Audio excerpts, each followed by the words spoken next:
Mr. Clerk, it's 7:06. I'm going to call this public planning meeting to order. Procedural notes. I just want to let everyone know that Councillor Humphreys is on Zoom. She's with us virtually right now, so we do have a quorum. So we will be moving forward. Council, can I get a motion to approve the agenda? Councillor Gilliland, second by Councillor Kim. Comments or questions? Call the vote.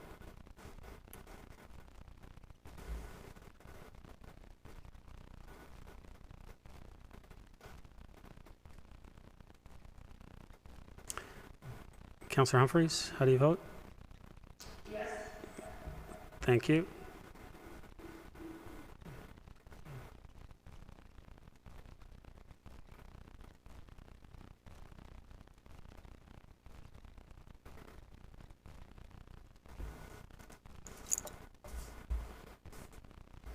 That carries. Any declarations of pecuniary interest? Seeing none. Well, welcome to Aurora's public planning meeting. The purpose of this public meeting is to inform the public and obtain public input regarding the proposed official plan, zoning bylaw amendments, and draft plan of subdivision. For the planning applications that will be considered by Council tonight, the following process will occur. 1. Town planning staff will outline the purpose of the planning application being considered. 2. Then the applicant will be given an opportunity to make a presentation and address issues raised in the staff report or public concerns already filed. 3. Following these presentations, members of the public will be invited to offer their comments or concerns respecting the proposal, either in person or virtually. And 4. Either town staff or the applicant will answer your questions. I will keep track of the questions, and when I have several, I will direct them to whoever can best answer them. It is very important that the town receive the correct names and addresses of individuals having an interest in the planning applications. Therefore, if you plan to speak to council at this meeting, or if you wish to be notified of any further council or committee meetings concerning the applications being considered, you must complete an interested party form available on the town's website at aurora.ca/planning notices, or contact Planning and Development Services by email at planning@aurora.ca. Under the Planning Act, the applicant or residents have the right to appeal any decision of council on a planning application to the local planning appeal tribunal. But you must verbally express any comments or concerns here tonight, or submit any comments or concerns in writing to the town prior to council adopting an amendment. The tribunal may dismiss all or part of an appeal made in respect of an application. This public meeting is being audio and video recorded. Names, addresses, comments, and any other personal information are being recorded according to the Municipal Act and the Municipal Freedom of Information and Protection of Privacy Act. This will help our town clerk prepare accurate minutes and to create a record that is available to the general public, including the town's website. Questions about this collection should be directed to the town clerk, Town of Aurora. I will now ask the town clerk to confirm that notification to the public occurred as required by the Planning Act. Mr. Clerk. Thank you, Mr. Mayor. Respecting item 4.1, applications for official plan amendment, zoning bylaw amendment, and draft plan of subdivision, TFP Aurora Developments Limited, 20 and 25 Mavrinac Boulevard, Blocks 1 and 2, Plan 65M 3852, file numbers OPA 2017-01, ZBA 2017-03, and SUB 2017-02. On June 30th, 2020, a notice of complete application was published in the Auroran and Aurora Abandoned newspapers, and a sign giving notice of the complete application was posted on the subject lands. On September 24th, 2020, notices were mailed to all addressed property owners within a minimum of 120 meters of the subject lands and to all interested parties. Signage on the subject lands was updated with the public meeting information. On September 24th, 2020, a notice of public meeting was published in the Auroran and Aurora Banner newspapers. Public notification has been provided in accordance with the Planning Act. Respecting item 4.2, applications for official plan and zoning bylaw amendment, Westlake Creek Developments, Inc., 1675 St. John's Side Road, Whitchurch, Concession 3, Part Lot 25, RP, Registered Plan 65R 36 plus 629, Part 1 to 3, file numbers OPA 2020-05, ZBA 2020-05, and related file number SP 2020-04. On July 9th, 2020, a notice of complete application was published in the Aurora and Aurora Banner newspapers, and a sign giving notice of a complete application was posted on the subject lands. On September 24th, 2020, notices were mailed to all addressed property owners within a minimum of 120 meters of the subject lands and to all interested parties. On September 23rd, 2020, signage on the subject lands was updated with the public meeting information. On August 24th, 2020, a notice of public planning meeting was published in the Aurora and Aurora Banner newspapers. Public notification has been provided in accordance with the Planning Act. Thank you, Mr. Clerk. I will now ask the Director of Planning and Development Services to begin with the presentations. Thank you, Mr. Mayor. We'll start off with the applicant who will be presenting virtually on item 4.1, and then we'll have Mr. Peverini provide a staff presentation following the virtual presentation.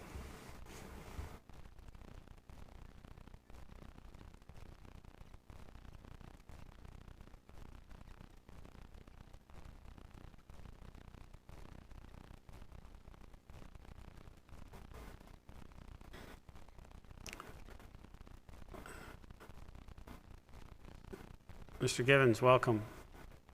Thank you, Your Worship, and members of Council. Thank you for letting me speak to you tonight.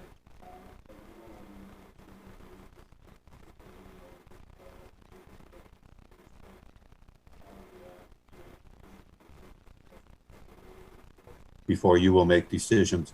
And I'm here, like you, to hear what the residents have to say, but I'd like to explain what we are doing and the history of how these lands came to be designated employment, because I think it sets the proper context for future decision making. Some of you may know this, but I'm a little older than most of you. But back in 1993, when Mr. Stronach was proposing to build a global headquarters, I was retained to work with him, and a team of us was assembled to look at the entire property on both sides of Wellington Street, and to look at how it could become a very dramatic type of statement about the success of Magna and their long reach around the world. It was a global headquarters. Mr. Stronach's vision included the Boulevard dividing of Wellington Street. It included global headquarter buildings, advanced production facilities, golf courses, a hospital. And on the north side, he had thought that there would be opportunities for people who were suppliers to him to put their own headquarter buildings that would use these 2 blocks of land. That vision has now been altered. As some of you are aware, the headquarter building has been sold, although Magna continues to rent space in it. The lands that are still vacant have been used for soccer fields, but they're being contemplated for other uses now. But the lands themselves on the north are still designated employment in your official plan. And the region is going through a process that requires them to evaluate all designated employment lands throughout the region and determine which ones they want to protect and which ones they will allow to be converted. They have issued a report by the region that goes to Regional Council on October 15th that recommends that these lands can be converted to an alternative use. And that's why we are here today. We have anticipated that and are trying to put together a proposal that is acceptable to the municipality that takes advantage of this key corner. Next slide, please.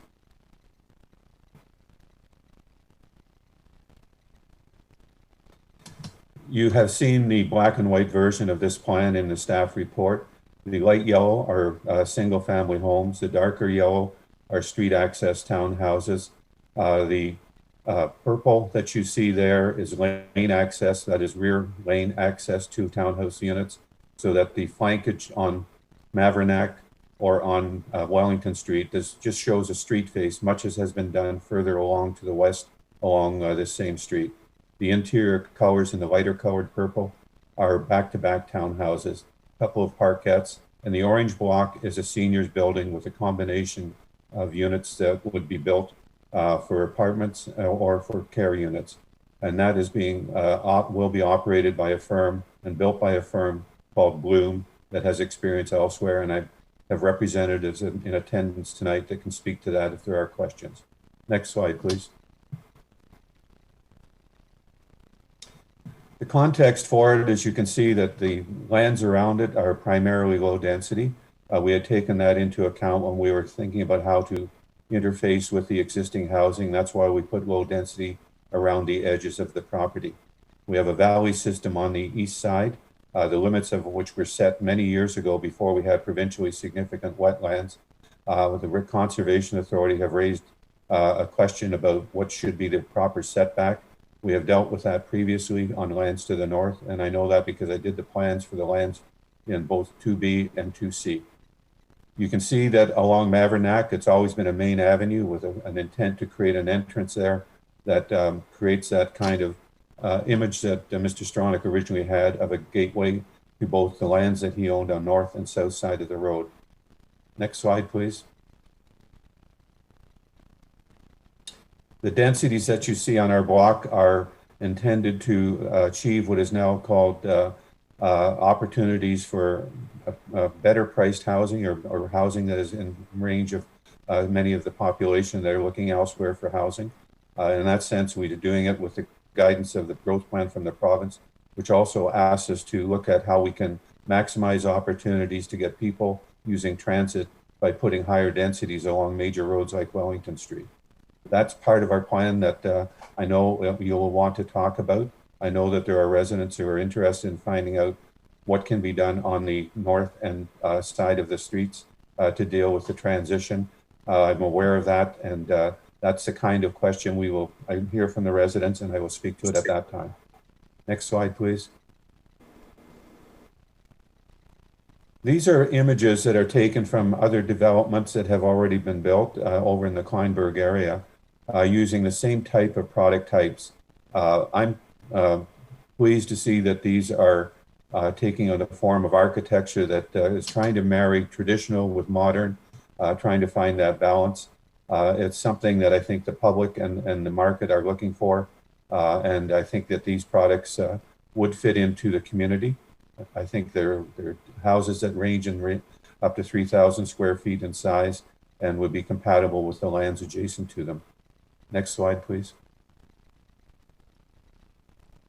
The townhouses that you see here are the type of townhouses that we would expect to be building in this area. Again, you have seen townhouses before. The variance here is in the architecture, but these are fairly significant in their size, up to 2,000 square feet, with even the corner units being bigger. Next slide, please. And Bloom is the provider for the seniors building. These are two buildings that they are working on, one in Oshawa, and the second one, if I could just get my slide to slide over. In any event, these are two buildings.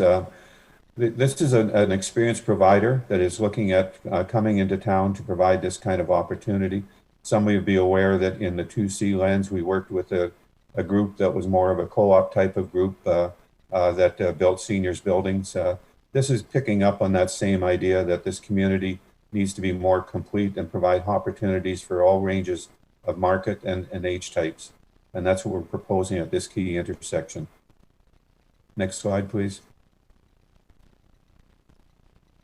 So our presentation is intended to be brief, to give enough information for residents to ask questions. I have a team, as I said, of about 5 of our key members here, and along with a representative of the owner, to answer those questions. Thank you very much, Your Worship. Thank you, Mr. Given.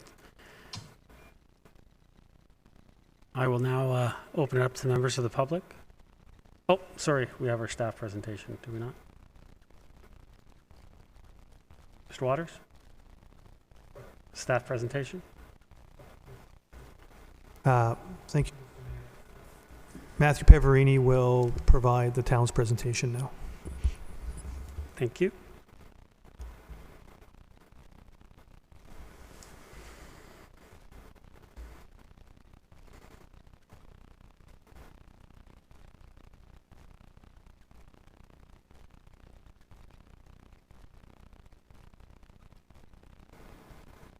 Good evening, Mr. Mayor, members of council, and members of the public. We are here this evening for the statutory public meeting to discuss the official plan amendment, zoning bylaw amendment, and draft plan of subdivision applications on the properties municipally known as 20 and 25 Mavrinac Boulevard. The subject lands are located on the north side of Wellington Street East, on either side of Mavrinac Boulevard, and are comprised of 2 undeveloped blocks from a previously approved draft plan of subdivision. The west block is currently vacant, and the east block contains 4 vacant sales offices and a parking lot, which are to be demolished. Surrounding land uses include low-density residential, Halderson Avenue and Kane Crescent to the north, Wellington Street East, open playing fields and Magna headquarters to the south, a natural heritage system and low to medium density residential to the east, and Westlock Crescent and low to medium density residential to the west. The subject lands are designated as business park currently by the Bayview Northeast Area 2B Secondary Plan, or OPA 30. This designation intends to provide opportunities for a mix of high-quality employment uses and a variety of supporting commercial and community facilities geared to generally satisfying the needs of residents, businesses, and employees in the town and the region. The subject lands are currently zoned Holding Provision Business Park Exception 313 Zone and Business Park Exception 313 Zone by the Town of Aurora Zoning Bylaw 6000-17 as amended. And these zones generally permit a range of employment uses. The applicant is seeking land use permissions to permit the development of a 6-story seniors apartment building, 40 single detached dwellings, and 209 townhouse units. The seniors apartment building is proposed at the northeast corner of Mavrinac Boulevard and Wellington Street East. It consists of 86 rental apartment units and 120 seniors care units. It will be serviced by 145 parking spaces, with 58 of those being surface parking and the other 87 being below grade on one level. Of the proposed 40 single detached, 39 front onto existing local roads, and 1 fronts onto a private road. They all have minimum lot frontages of 11.6 meters along the existing roads, and the other one has a smaller frontage, as you can see in the bottom left corner there. A total of 209 townhouse units are proposed, consisting of 3 different built forms, rear lane townhouse units, 2-story traditional townhouse units, and 3-story back-to-back townhouses. Once built out, the majority of the proposed development is contemplated as a common elements condominium, 1 single detached, and all the proposed townhouse units, totaling 210 units, will be freehold and tied to common elements on either side of Mavrinac Boulevard. A future draft plan of condominium application will be required to establish the proposed common elements, such as the internal private roads, parking area, parkettes, etc. The applicant is seeking an official plan amendment to redesignate the subject lands to low to medium density residential and medium to high density residential as seen on this slide. The low medium density residential designation permits the proposed single detached dwelling built form. The maximum density shall be 44 units per net residential hectare or 18 units per net residential acre, and building heights shall not exceed 3 stories. The proposed density and heights align with the policies of OPA 30 for this designation. The medium to high density residential designation permits the proposed townhouse built forms and seniors apartment building uses. The maximum net residential density shall generally not exceed 99 units per hectare or 40 units per acre, and heights shall generally not exceed 4 stories, with exceptions up to 7 stories at certain locations along Wellington. And that's in accordance with urban design guidelines in place. The proposed density aligns with the policies of OPA 30. The applicant is also proposing to rezone the subject lands to 2 detached 4th density residential exception zones for the single detached dwellings, 4 townhouse dwelling residential exception zones for the various townhouse built forms, 1 second density apartment residential zone for the seniors apartment building, and 2 private open space exception zones for the parkettes and a private servicing block. Exceptions to the site-specific zones will introduce provisions for permitted uses, lot and siting specifications, yard exemptions, and setback encroachments, building specifications, and parking.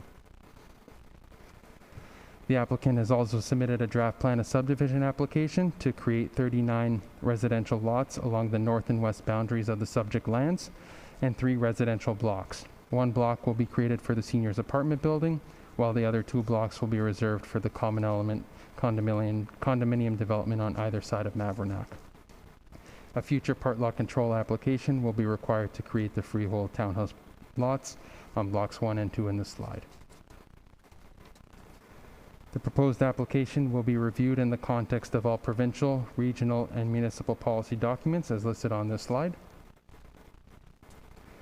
And through the first submission, early comments from departments and agencies include working out technical matters for the official plan, zoning bylaw, and draft plan of subdivision documents, the town's interest in acquiring a trail connection through the proposed servicing block at the southeast corner of the development, Regional Council's decision on the employment land conversion request as part of the municipal comprehensive review process, and general discussion about height, compatibility, and parking matters relating to the proposed apartment building. Planning staff have received general inquiries and comments from the public on the proposed applications. Comments reference the location of sidewalk infrastructure along the existing road network and the transition from existing residential to the proposed development. Comments were also provided regarding development abutting the natural heritage space to the east and Magna buildings to the south of the Wellington Street corridor. In terms of next steps, staff will take comments received from tonight's discussion and provide council with a recommendation report at a future general committee meeting. And thank you. Thank you. I will now open to the members of the public. First, Mr. Clerk, I know we have some on Zoom as well, but I'm going to start with, is there any members of the public here in the chamber that would like to speak? Come on down.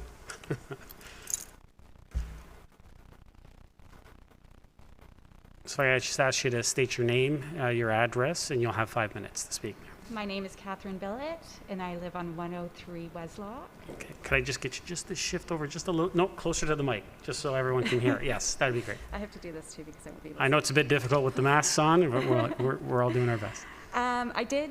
Good evening, Mayor and Council members. I did send an email to all the Council members, which went into more detail than I will tonight, but I'll just summarize my thoughts. I've been a resident of Aurora for 13 years.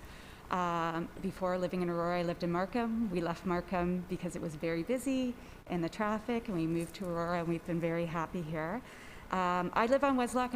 I look directly at the land, so I know it well.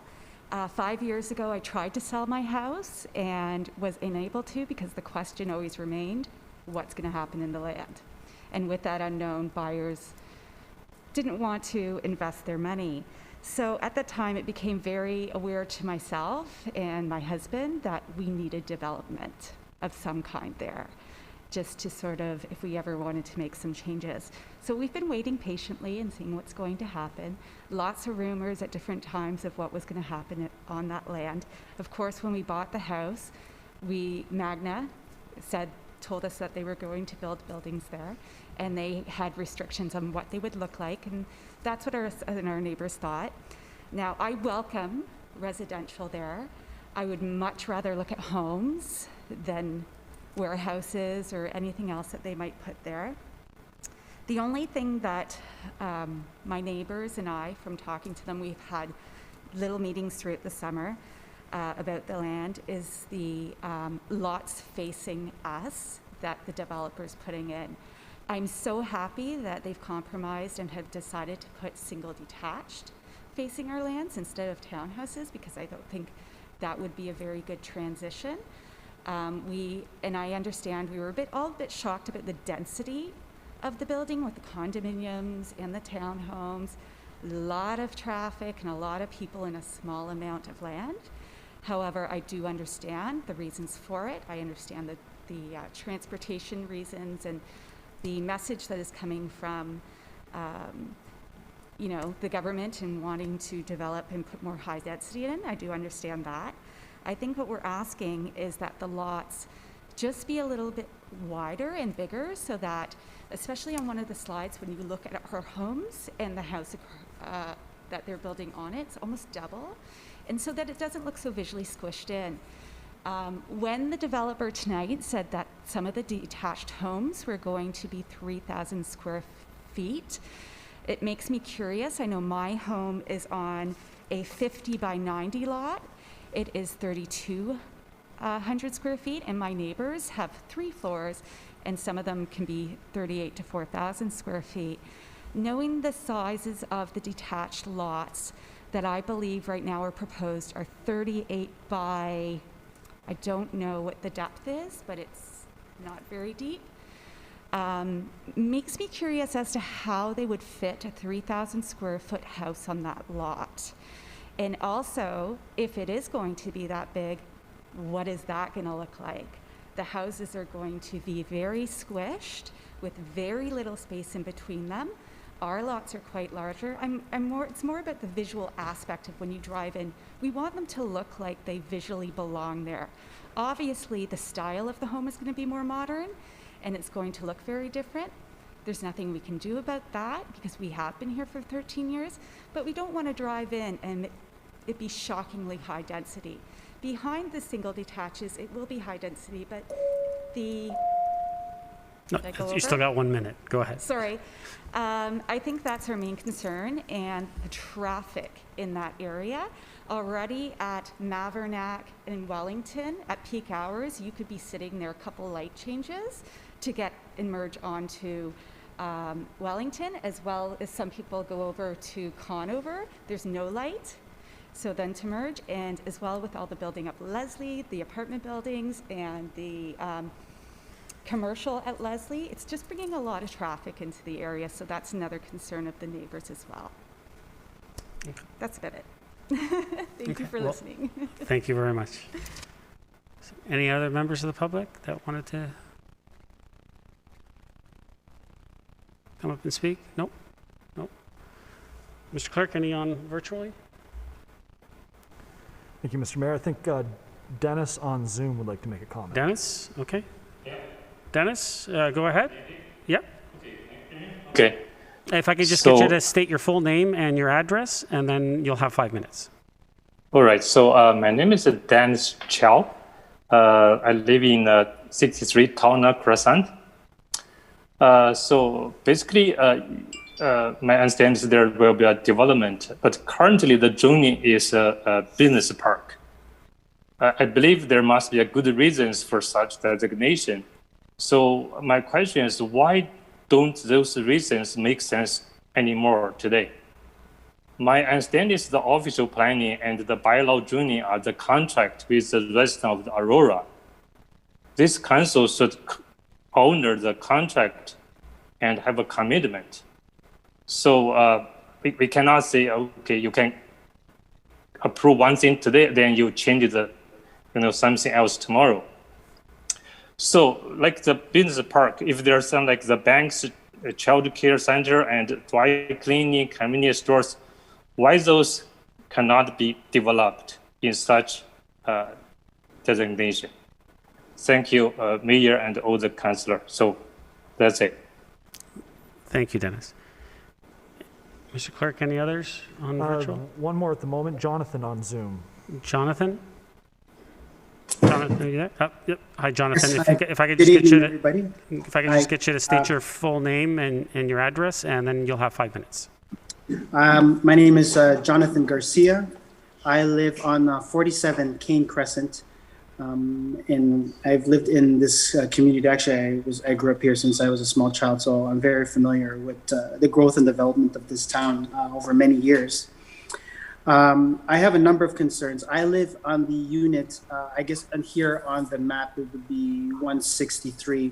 So that would be the southeast corner or southwest corner of Kane Crescent. So when you make a right, so going north on Mavrinac and then heading east on Kane. I'm the house directly right in front. So basically, so my home is directly impacted about what's going to be happening. I have a number of concerns. My first concern is the road that was proposed in front of my home. If you look on the map here, our street was designed a crescent. So thereby you'd have a curve, and then you'd have a road going in and out onto the same street. The proposal of injecting a road in between, trying to abut between the homes that are facing Kane, and as well as homes that are inside the subdivision. I'm curious to see how, if there is a way, because my concern is the traffic that's going to be increased in our neighborhood, not just impacting me directly, but everyone that lives on that crescent, as well as the other street in between Kane. I can't remember the name, but it's on Padmore. On Padmore. So, is there a possibility of either rerouting traffic elsewhere to either Mavrinac or back onto Wellington, and preserving our crescent, so that it's still going to be limited to the traffic that is going to be moving into the homes the new homes that will be built on the south side, and also avoid us as our street as being used as a shortcut. And also, traffic-wise, if you go along Mavrinac, each pocket of subdivision that runs, I guess, east and west along Mavrinac, they basically have their own little designated communities or crescents. And preserving that, is there a possibility that we would be able to do that with our area, just to help with minimizing with the traffic? Because right now, especially with the number of people that are going to be living there, we are all concerned about our street being used as a shortcut for people who want to go onto Bayview, where a lot of our grocery stores and a lot of the amenities that we access, because many times that could be an option, because some people may not want to go on Mavrinac onto Wellington, and we will be using our street as a shortcut, and then thereby increasing traffic and such that we're concerned about noise and speeding and all those things, because I know speeding is always a concern in our neighborhood. Second of all is the transition, and the last speaker attested to that in terms of the transition moving from a detached to townhouses. Now, I'm really speaking specifically to where I'm located. The homes beside mine are going to be the townhouses, and across from them are going to be these large detached homes. Aesthetically, to me, when you're driving down Kane Crescent, you see like these detached homes, and then you see our home, and then next thing beside us, you see this massive townhouse complex. And to me, I don't think that would be something that would be what you would call a nice transition, because when you're standing onto that corner, coming down to that street, you're going to be seeing, this behemoth of this brick building beside these smaller homes, especially right beside mine. And that, to me, is not indicative of a smooth transition. Would it be possible to put detached homes maybe to, in place of those ones for a few, maybe, I don't know, for, the 3 or 4 homes to transition beside there, and then, maybe put a park in between, and then put some townhomes. So then you'll be able to at least have some continuity if a road is there. But if a road isn't there, then obviously putting a home there would be the next option. So those are the things. Those are our major concerns that we have.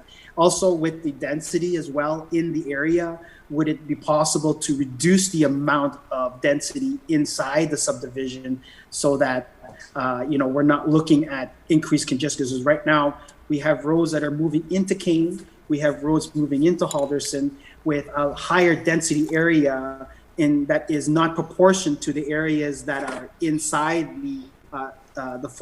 inside the areas that all of us are sitting here living in. So it's going to impact all the residents that are going to be living there. And, we'd like to take that into consideration, that if County Council can move to reduce the amount of homes that are going to be put there, whether they want to do townhouses or whatever. But to us, that would be something that would be more amenable, and then maybe we can work around the rest of the survey of how the roads are going to be, traffic into our areas. Because those are the things. If you look at the other homes in the other areas, they don't have that density. They don't have to contend with that. But then we've got this massive complex right beside us. So we hope that town and council would take that into consideration in future planning. And as well, obviously, they'll probably have to discuss it with us, since we are the owners of the property right adjacent beside the road that is going to be built, that coming into King Crescent. Thank you. Thank you, John. You're right on time. That's 5 minutes. Good job. No problem. Any other members, Mr. Clerk? Yes, Elias, or Ilias, so hopefully I'm saying that correctly, on Zoom. Elias, are you there? Yes, I'm here. Hello, everybody. Thanks for giving the public an opportunity to speak regarding. Elias, sorry to interrupt. If I can just get you to state your full name, your address, and you're off to the races. You got 5 minutes. Yes, my name is Elias Paisley, and I live at 15 Padamore Gates. So I'm 2 blocks north of Wellington, just off of Mavrinac. So again, thanks for listening to the public and giving us a chance to speak on these issues. We really appreciate being part of the process as taxpayers.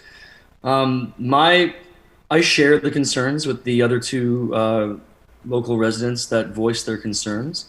My angle is to add another element into the discussion, which is to say that I really believe that urban planning has to take into account the overall lifestyle and the long-term approach and perspective of the community. We're here with our family. We have 3 young boys, and we've chosen this community to live in and to raise our family. And we call Aurora our home proudly. We really believe that within the context of our children's lives and our lives, that it shouldn't be an assumption that I need to rely on gas in my automobile to go and seek out business and commerce. And so in the interest of those who have done an incredible amount of planning and work, and I understand there's job creation and there's commerce and there's building and there's the presentation spoke to providing opportunities for all demographics, age groups, different levels of income to be able to access the community. And the great thing about us having a discussion is everyone has their perspective, but our perspective with raising our family here is this idea that, being able to walk to commerce is something, and conveniently is something that we think is important in an urban plan. And so we've had comments that are important regarding visual aesthetics, about traffic, about speed and safety. I'm here to offer the perspective that I understand that there's a business interest in mind, and there's opportunities and jobs for people, but I'm here to argue that humbly, as a resident, a tax-paying resident, that I believe that there's, if somebody wants to make opportunities in business, they can do so where they see fit. But when we moved here and bought this property, and we were looking at the lands that were adjacent to where we live, we were of the impression that these lands would be developed as were originally laid out as at least a business park, and potentially other opportunities. And I thank the presenter for giving us the full context that these things are helpful. But I'm looking at my street right now, the window, and part of living in a suburb community is there's no sidewalks. The assumption is you get into your car and you drive somewhere. And the long-term plan for residents that I would like to see and be part of an ongoing discussion. And I really appreciate the fact that I can see down the street there are these new trails being put in. We like that vision, but being able to walk out of the convenience as part of lifestyle to buy something that you need, to sit down and enjoy your community space This is where we live. This is our home. And again, I'm here to offer the perspective beyond aesthetics, talking about the healthy, active living lifestyle that includes walking on my 2 feet to get what I need to spend my money, as opposed to having to always get into my car, in addition to all the other things that have been mentioned by my fellow citizens. Thank you. Thank you, Elias. Mr. Clerk? That's it? No other members of the public? I'll just ask one more. No other members of the public for the first time? No? Mr. Givens, actually, I'll go to you with some questions to the applicant to answer some of these questions. If we can get Mr. Givens on.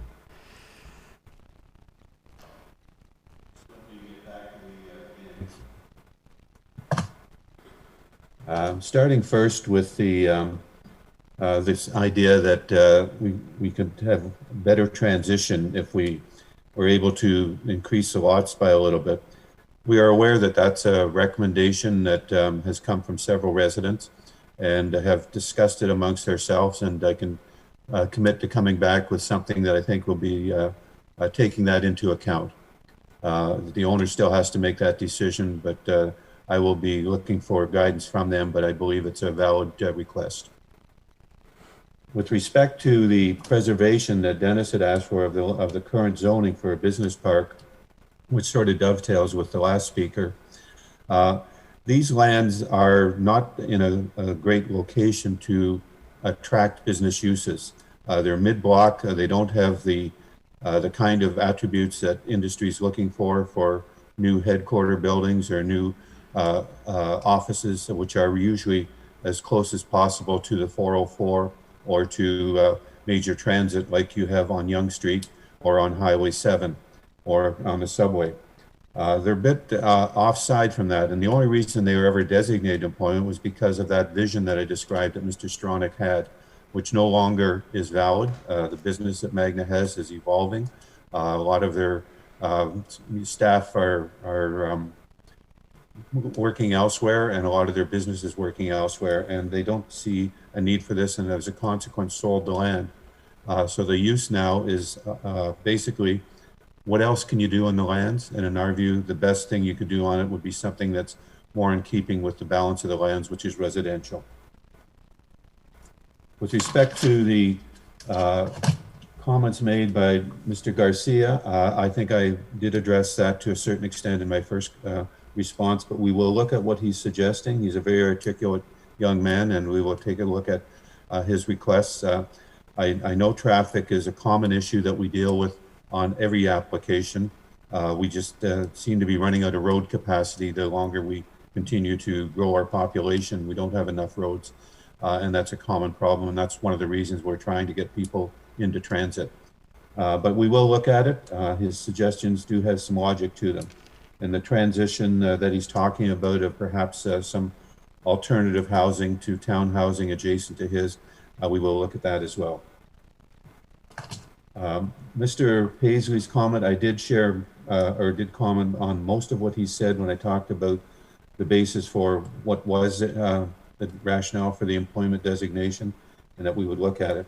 With respect to sidewalks and trails, one of the things I didn't highlight in my presentation when I probably should have to be helpful is that Aurora does have a very extensive trail system planned for this area. We did show it on the drawing.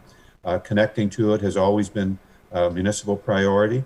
You have made as a municipality great efforts to create a very connected and extensive trail system, and it makes an awful lot of sense to be able to get into it, as your planner did expand when Matthew was talking about the connection off Wellington Street. That's an ideal location to get into the valley and do that connection. Sidewalks certainly are desirable wherever we can get them in. Often the sidewalks are determined more by the municipal standards that relate to maintenance and stuff like that, but we have no issue with people who would like sidewalks. We think they are a good addition to a community. Walking to shop, I wish we could all do that, but even retail today is much more difficult to cite than it used to be. The ideas of everybody sort of being able to go out and pick up a loaf of bread or some milk within a walking distance have changed tremendously over the last few years. and it's very hard to make it work. We have many examples today of independent stores being occupied for that purpose, and over time, the investor loses their money and the paper goes up on the windows, and it's just very hard for us to plan for retail in these circumstances, especially with COVID now. So I would love to do that. I used to do that years ago. That's how we planned every community. Today, it's a changed world, and we're trying to adapt to it. Thank you very much, Your Worship. I hope those comments have been helpful, and we will be happy to meet with your staff or members of council to further discuss changes. Thank you, Mr. Gibbons. And I'm just wondering, maybe you did mention it and I didn't hear it, but did you speak to if there's any possibility at rerouting the street on the east side? Your Worship, I did not speak to that. That was from Jonathan, and I will look at that. I'm not sure how that could work, but I will look at it. Typically, what we run into with a street like Mavrinac is intersection spacing is controlled along those collector roads, and that's intended to maintain the capacity of the collector road for the volumes of traffic that has. And as you heard earlier, you're already waiting for 2 cycles of light to make the turn on Mavrinac, and by introducing another road that close to Wellington could be a problem, but we will look at it. Okay, thank you. Thank you, Mr. Gibbons. I will ask if there's any members of the public that would like to speak a second time. None in the chamber? Mr. Clerk, any virtually? No? Okay, well, I'll close the, Jonathan? Jonathan? I need you to state your, sorry, process-wise, I just need you to state your name and your address again, sorry. Sorry, Jonathan Garcia, 47 Kane Crescent. I'd like to thank Mr. Given for his comments. I like to be thought as young and articulate too, so thank you. I do have one thought, is another option that they could also look at to make that road a maybe like an emergency road, an access road, where if, let's say, because there is a seniors complex there, that if they needed access for emergency services, they could move in and they could put a gate there. I believe there's such a road off of the subdivision beside the rec center and the tennis court, where they have like an emergency access road, and so it doesn't sort of move around with their plans too much or disrupt what their plans are. Maybe the possibility of putting a gate there, where if only people who are authorized to open it, such as emergency vehicles or police, can get through there. That could be also a possibility there, and that may not disrupt their plans too much if they really wanted the layout of their subdivision there. Thank you. Thank you, Jonathan. We have Elias. Elias, if I could just state your name and your address again. Hi, it's actually Jocelyn. Oh, hi, Jocelyn. If I could get you to state your name and your address, please. Sorry, my name is Jocelyn Shee, and my address is 15 Padmore Gate. Thank you. Go ahead. Hi, so my question is about the development coming in and also related to density and functionality of the land. So I'm understanding that residential is perhaps the best way to go, but I'm looking at the number of people coming into the area and thinking about our kids in the area and access to spaces like parks. And I know that there are 2 parkettes that are included in these plans, but those look like they are more to do with serving the new area that is being built, and less to do with serving us who are already in the neighborhood. And I'm wondering if there's an amendment that can be made, possibly thinking about transitions as well, and what land is seen from like Halderson or Kane, where the park could be made larger so it could serve more kids. Because if we have 479 houses, townhouses, and senior residence spaces, plus all the people who live in those, having a functional recreation space, I think would be a nice compromise, considering we cannot have commercial space. And I'm wondering if that's a possibility. I also want to echo concerns about traffic, because again, I do have small kids, and Mavrinac is challenging at best. There are no stop signs. The roundabout is quite far up, and we see a number of accidents because of speeding. So I do want it to be recorded that multiple residents have issue and concern about that. Thank you, Jocelyn. Mr. Clerk, any? Oh, Mr. Givens, do you mind just touching on parkettes? Is there an opportunity to look at creating them maybe slightly bigger, or? Condominium Corporation that we're talking about that would be maintained by the Condominium Corporation, and we thought they were more of an opportunity to get away from the higher density environment that we will be creating and get something where they can go out and play. That was always our thought in this. We can look at alternatives. I would like to talk to the rest of our team to see what we can do, but that was the basis for what we were thinking about. When the balance of the community was created, the parks that you have built there were in accordance with what the population requirements were at that time based on the standards that your municipality set. So what you have built already, it was intended to serve the residents that are already in existence. But we will look at this and see if we can do something. Thank you, Mr. Gibbons. I've just got one more. Have you guys done a traffic analysis yet, or is that coming? We have done a traffic analysis. Mr. Dave Richardson is one of the members of our team and is here if you have questions, but I can tell you from talking with Dave that what we're proposing here is a fraction of the traffic that would be created if this was a business park use. Okay. Thank you, Mr. Gibbons. Any other members of the public like to speak? Mr. Clerk? Nope. All right, I will close the public portion of this meeting. Council, questions to the applicant at this time?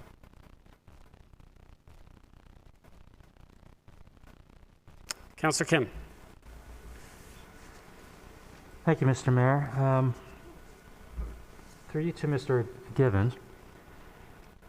Why a condo structure as opposed to freehold? I understand the condo structure with regards to the 6-story senior residence, but why the condo corporation as opposed to freehold for the towns? Mr. Gibbons?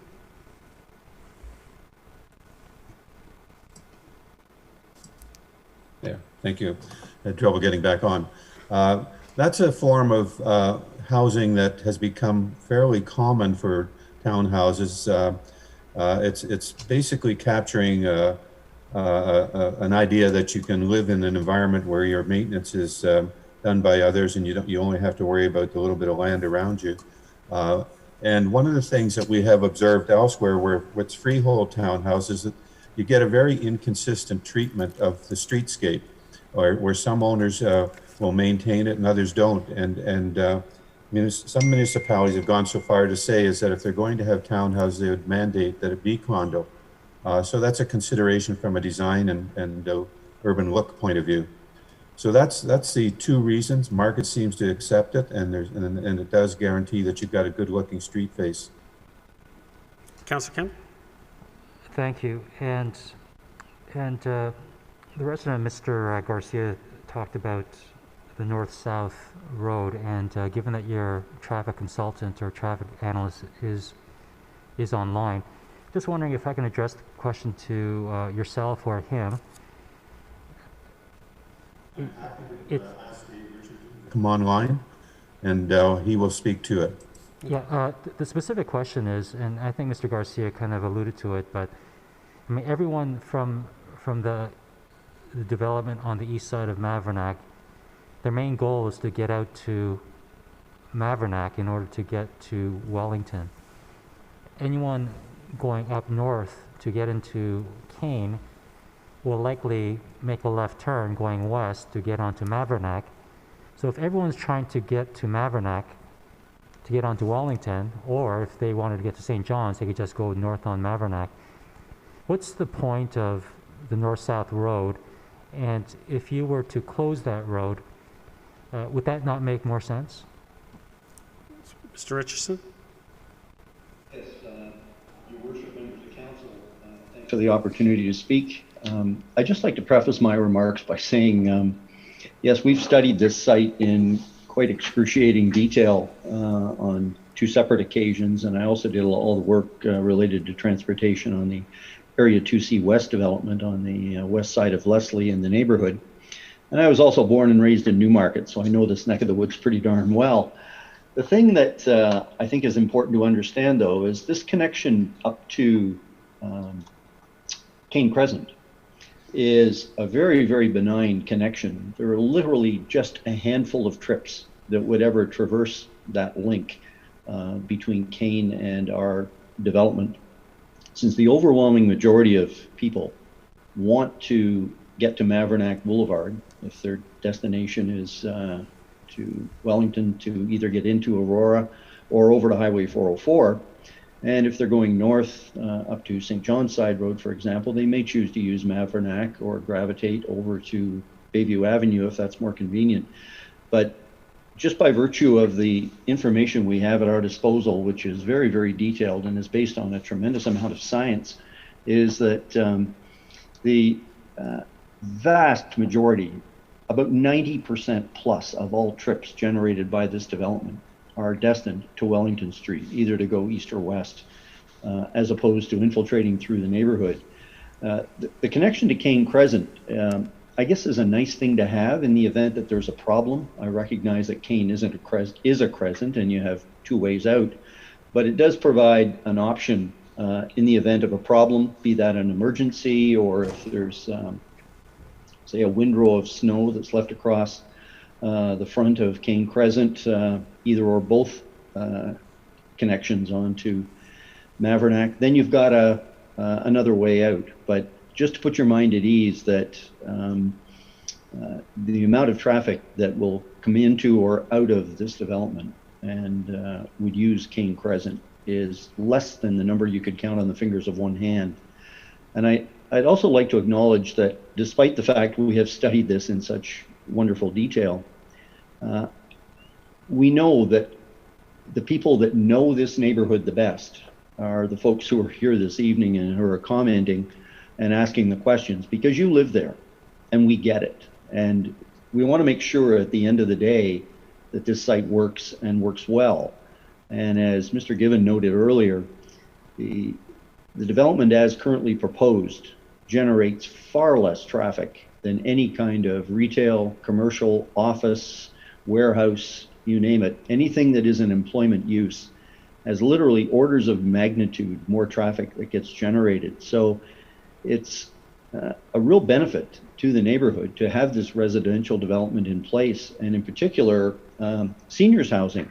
We're all going to get old one day, and it'd be nice just to be able to walk down the street and and move in there if you want to stay in the neighborhood. And so it really is a very, very benign traffic problem that, yes, we're going to generate some trips, but not huge numbers. About 130 in the morning, and those are two-way trips. There's about 30 or 40 coming into the site and about 130, or about 100 rather, going out. And in the evening, it's about 165 trips, and that is split two ways, about 100 in and about 65 or so out. So in real terms, when you look at it in terms of the number of trips every minute, if you've only got 100 trips, that's less than 2 vehicles a minute, which is not a lot. And so I think you can rest assured that the nature of this development is such that the impacts compared to what is there today in terms of your own neighborhood and the traffic it generates, the change will be very, very subtle. I hope that answers your question. Thank you. Councillor Kemp? Thank you. And we realize that, based on where everyone's going to be emptying into, that reality and perception will be totally different, as you suggest. However, I think for the residents on Cane and Padmore and that corner, I think it's more of peace of mind knowing that that the roadway, the opening, is not there.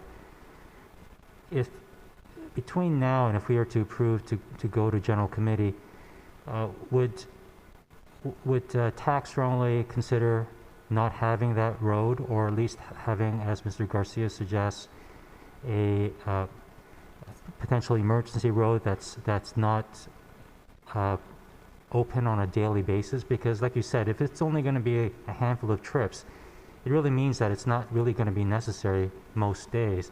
And to have a road just for an emergency, which might happen once every few years, at the expense of, making existing residents uncomfortable, I wonder whether the risk reward is there to have that road built. Mr. Richardson? From a planning point of view, I'll turn it back to Mr. Given to say a few words on that. But that road link, the north-south road link, is predominantly there to serve the residents that are fronting onto it within this development. As they exit, they will head south to that east-west driveway A, it's called, the east-west link that parallels Kane Crescent and Halderson Avenue. So their destination is to the south, but if we had to truncate that road right at Kane Crescent, we'd have to build a fairly large cul-de-sac. And it has to be sizable to be able to allow delivery vehicles and emergency vehicles, garbage pickup, and snowplows to turn around. And that would virtually sterilize that entire area because it would all become pavement and one enormous cul-de-sac rather than a simple street that provides a frontage for those homes that are proposed to be built on it. So it is a real game changer from the standpoint of how the subdivision is designed, and it does result in significantly more asphalt on the ground. So it's certainly a trade-off. I'll leave it at that. Thank you. Councillor Kim? Thank you. And to Mr. Givens, should the road remain, what are the chances, is there a possibility that to carry forward the smooth transition? The homes on Kane are 50-foot lots, and then I know there's an easement there. I'm not sure how wide that is, and then you immediately go to townhomes. If the road is going to remain, would you consider, Mr. Givens, putting 2 or 3 singles there to make it an orderly transition? Mr. Given? Councillor Kim, I earlier thought that I had expressed willingness to look at options like that. So when Mr. Garcia spoke, I will take that up with our client, and he's listening in at this time as well, so he's clearly heard your message. Great, thank you. And my last question is, Mrs. Billett stated that the 38-footers that were planned are about 3,000 square feet.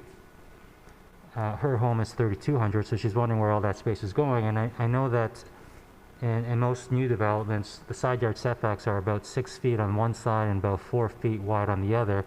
Regardless of whether it's 30-footer, 50-footers, or 60-footers, those side yard setbacks remain. Can you tell us how deep the homes are to pack in 3,000 square feet? Mr. Given? The lot size that we are working with is 92 feet. What is happening with all of the units that we're dealing with is that, and I did say up to 3,000, the corner units are usually the larger of the units. Because they have a different side yard and a different configuration. The ones in the interior are smaller, but I did want to convey that we are trying to build a quality type of house here, and the larger ones would be up to 300 or 3,000 square feet. The ones in the middle at this time are less than that. It should be no surprise, but everything, and you saw the images of what is being proposed, is intended to create a quality development here. Councillor Kim? Great. Thank you very much, Mr. Givens. Thank you, Councillor. Councillor Gilliland? Thank you, through you, Mr. Mayor. I have a couple questions, although Councillor Kim asked quite a bit of them, so thank you very much. Got them answered. The one question I had was within the interior housing for the townhouse development, I noticed you had some garages, but I wanted to know if that was meant for storage or actually parking. Mr. Given? The garages are always intended for cars. The bylaw requirements are 2 spaces off-street per unit. We are proposing 4 spaces for the townhouse areas, and that's a reflection of what we think is probably necessary to deal with market conditions, and most people have 2 cars, and also they need the garage for storage. So we're well aware of that, and that's part of what we've been thinking about. We also have to deal with deliveries and visitors parking. So all of that's been taken into account, and that's why we're proposing 4 spaces per unit. Councillor? Thank you, because that was one of my concerns. I've been in these townhome condominiums areas, and the garages are so small that people can't open their car doors to get out of their car, and I've heard stories like that, so I just wanted to make sure that there was adequate parking. As far as the parking you're saying 4, which I think is great news, I didn't know that before, is there a certain ratio per household that we know of right now for parking? Mr. Given? I don't know what the current ratio is throughout the town, but I do know that 4 is double what you have in your bylaw.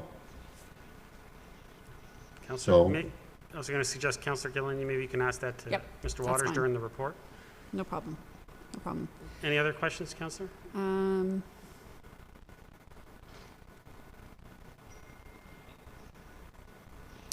Oh, yes. In the seniors building, I was wondering if you were going to have some sort of retail space, like a coffee shop or a convenience store of some sort that was convenient for that community to walk to grab a beverage of sorts or a snack or a convenience, because you are rather far from any other kind of retail without getting in a car at that point. So I just wondered if there was opportunity there, if you had thought about that.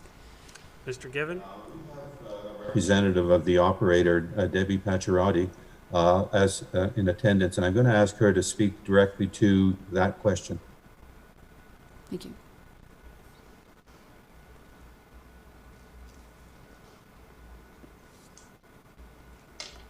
Good evening, Mayor and members of Council. My name is Debbie Pacioretty. I work for Fieldgate. We are the we're one of the joint venture partners for this Bloom product that we're proposing here. To address the question, currently there will be a pub and a cafe, but it is geared to the residents of that community. And unfortunately, we do that for security and safety of the residents. So it's not currently proposed to be open to the community, the local community, other than the residents of that building, unfortunately. Thank you, Councillor. We could go back and I could speak to the operator to see if that would be something we could consider. We're open to try to work with everybody, but I just cannot guarantee that today. Great, thank you. Thank you. Councillor? It would be nice to see some sort of coffee shop of sorts that people in the neighborhood, if they were, had made friends and neighbors and they want to walk over and grab a quick coffee while they visit, definitely makes it a little bit more inviting. Through Mr. Mayor to, I guess, the traffic analysis about parking. I know we're proposing 4, but I was wondering if there was specific visitor parking in the actual townhome community, or if that was part of the 4 per household. Mr. Given, did you want to take this one, or did Mr. Richardson want to take this? Let me speak to it. If I could just get the question repeated, I had to take another call. Sure. Councillor, could you repeat that question, please? Yep. I just wanted to know about the visitor parking, what that ratio was, or what kind of visitor parking you were proposing in the townhome community, or was that supposedly included in that 4 parking space per home? That was the call I was just taking from the client to remind me that the 4 is not for all units. So I'm going to have to spend some time, and I will like to get this clarified with your staff. Your staff are talking about 4 units in the bylaw. Our proposal varies with the type of unit, and I would like to get back to you directly on this, Councillor. Okay. Great, thank you. I look forward to that update. Thank you. Councillor? Councillor Thompson. Thank you. Through to Mr. Gibbons. Mr. Gibbons, I apologize. I came in late, so you may have covered it in your presentation, but I didn't see a stormwater pond. Most of the little subdivisions within that area have a stormwater pond associated with it. So where is the stormwater going to drain off to? Mr. Given?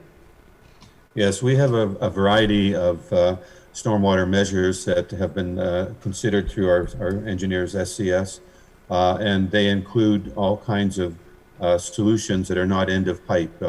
As you probably know from your experience with the Conservation Authority elsewhere, they are trying to discourage what they call ponds or end of pipe solutions. So our efforts are going to be to infiltrate the water through lids and other measures that gets the water into the ground as opposed to flowing overland and into the storm pond. That's our proposal, and that's why you don't see a storm pond within this this development. Councillor? Thank you. And just as a follow-up, the concerns regarding lot coverage and transportation have already been echoed both by the residents and my fellow colleagues. But with regards to elevations, you've asked for a number of exceptions. You want increases in heights for the townhomes.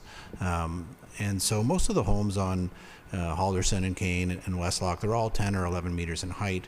And yet, some of the townhomes, you're asking for 12 meters.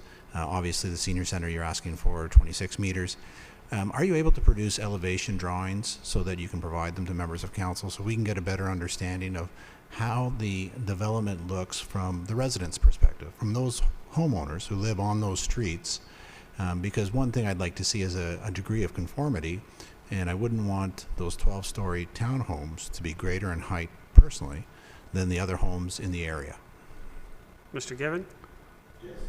And you will have missed my earlier presentation where we showed some visuals of what the different unit types would look like, but we can create a drawing like you're asking for to show what the visual impact or what you would see from a unit to the north of the development. The difference between 11 and 12 meters is not significant, and I think you'll find that what we're doing is more responsive to what the market wants now, which is higher ceiling heights. It's not anything other than that. No, I understand that, but if I were to live on those streets, I'd love to have a better understanding when I look out my window what exactly I see across the street or across the development. I know that in the past, some of the other developments we've had, after the fact, these questions have been raised, and so I think it would be helpful from a visual perspective to provide those not only for members of council or myself, but also for the residents in the area as well. And we will do. Thank you. That's it. Thank you, Councillor. Councillor Gardner?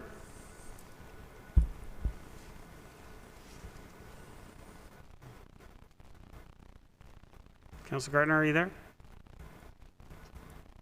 I'm here. Yeah. My questions are for Mr. Given, so I'll just let him finish his notes. No, you can go ahead.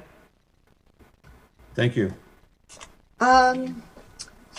Given, we see a lot of you in Aurora. It's always a pleasure, too. Okay.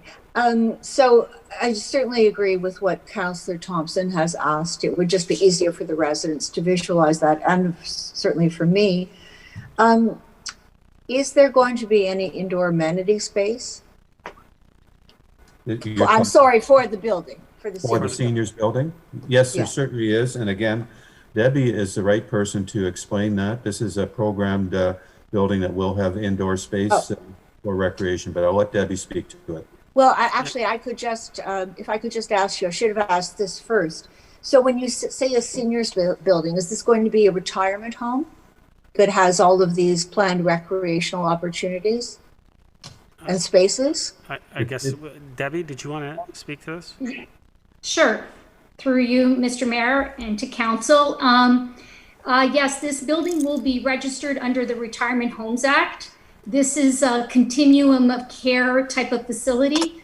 So you have some apartments, and then which will have, let's say, a kitchen, and then there'll be units with no kitchens, and they'll be buying a meal plan. And then there's units where there's 24-hour nurse care. So it allows for an aging in place type of building. So residents could buy services that they need and things like that. In terms of amenities, there will be a pool, a spa, there's a pub, cafe, workshop, craft rooms.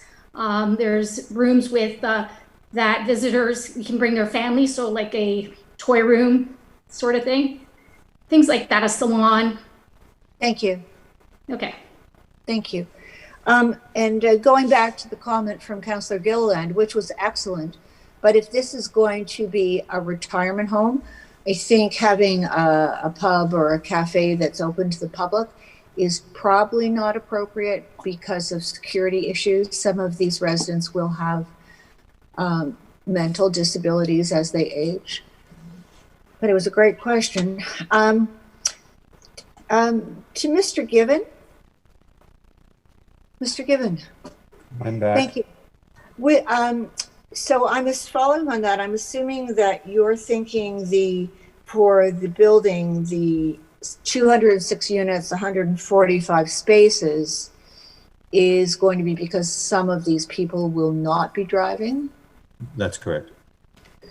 It's about a third less spots, and you do have to count for staff. So I believe there's going to be a functional study done. Mr. Given?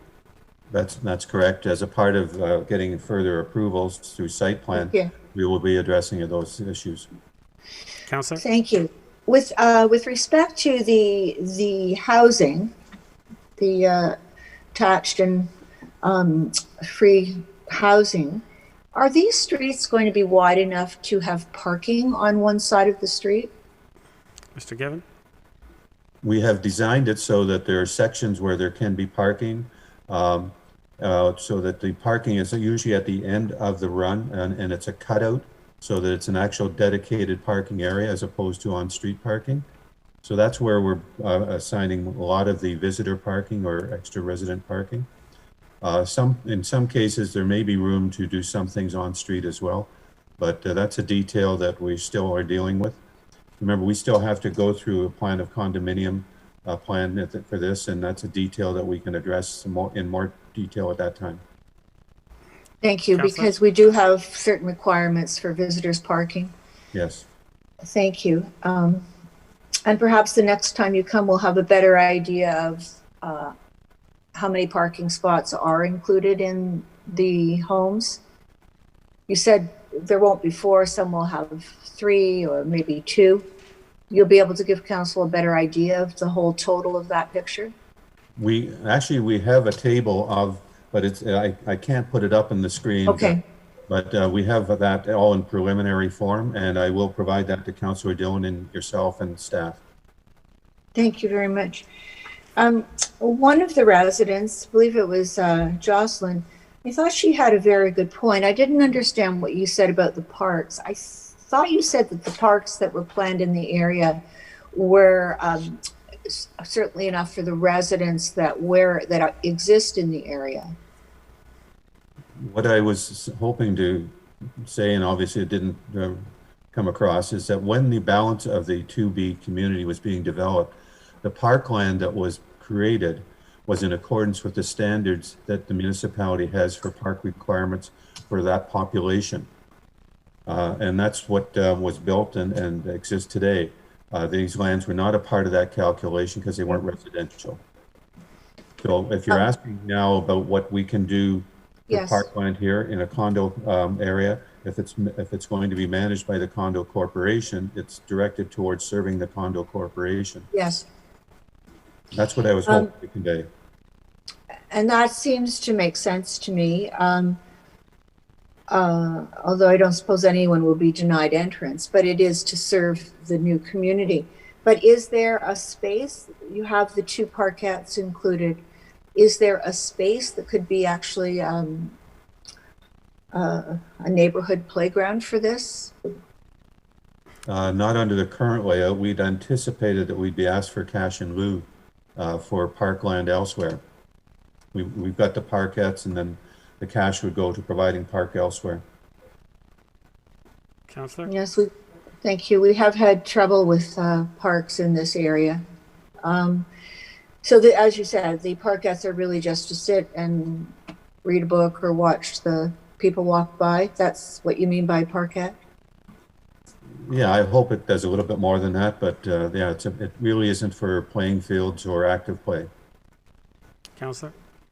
Thank you. And last, I'd like to support what I believe Councillor Kim said and Mr. Garcia and his partner about a transition going from their homes. It's a very, to me, it's a very abrupt interface. So I like the idea of you trying to do something that would be more transitional. Thank you. Thank you, Councillor. Councillor Humphreys? Thank you, Mr. Mayor. You know what? All my questions have been answered, and I just wanted to say thanks for that. They've all been answered today. Okay. Thank you, Councillor Humphreys. Councillor Kim, you had questions to the applicant? Yes, just one quick one. Through you, Mr. Mayor, to Mr. Given. If I'm not mistaken, on facing on Wellington, the elevation is lower than when you get up to Kane Crescent. So is it safe to say that the 6-story building, when you're looking at it from Kane or Steele, that it looks actually like a 5-story building from 1 or 2 blocks further north because of the elevation change? Mr. Given?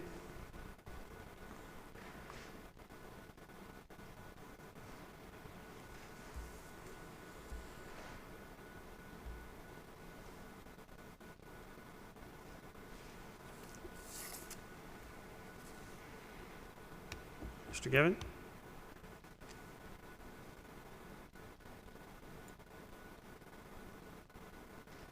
Mr. Clerk, did we lose? He's frozen? Councillor, I think he's frozen. Yeah. We're going to staff later. Okay. Are there any other questions to the applicant? Seeing none. So we will move to item 4.1, applications for official plan amendment, zoning bylaw amendment, and draft plan of subdivision. Would someone like to move the recommendation? Councillor Gilliland, seconder. Councillor Kemp. Comments or questions to the report?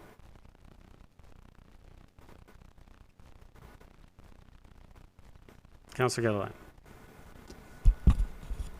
Thank you, through Mr. Mayor, Mr. Waters.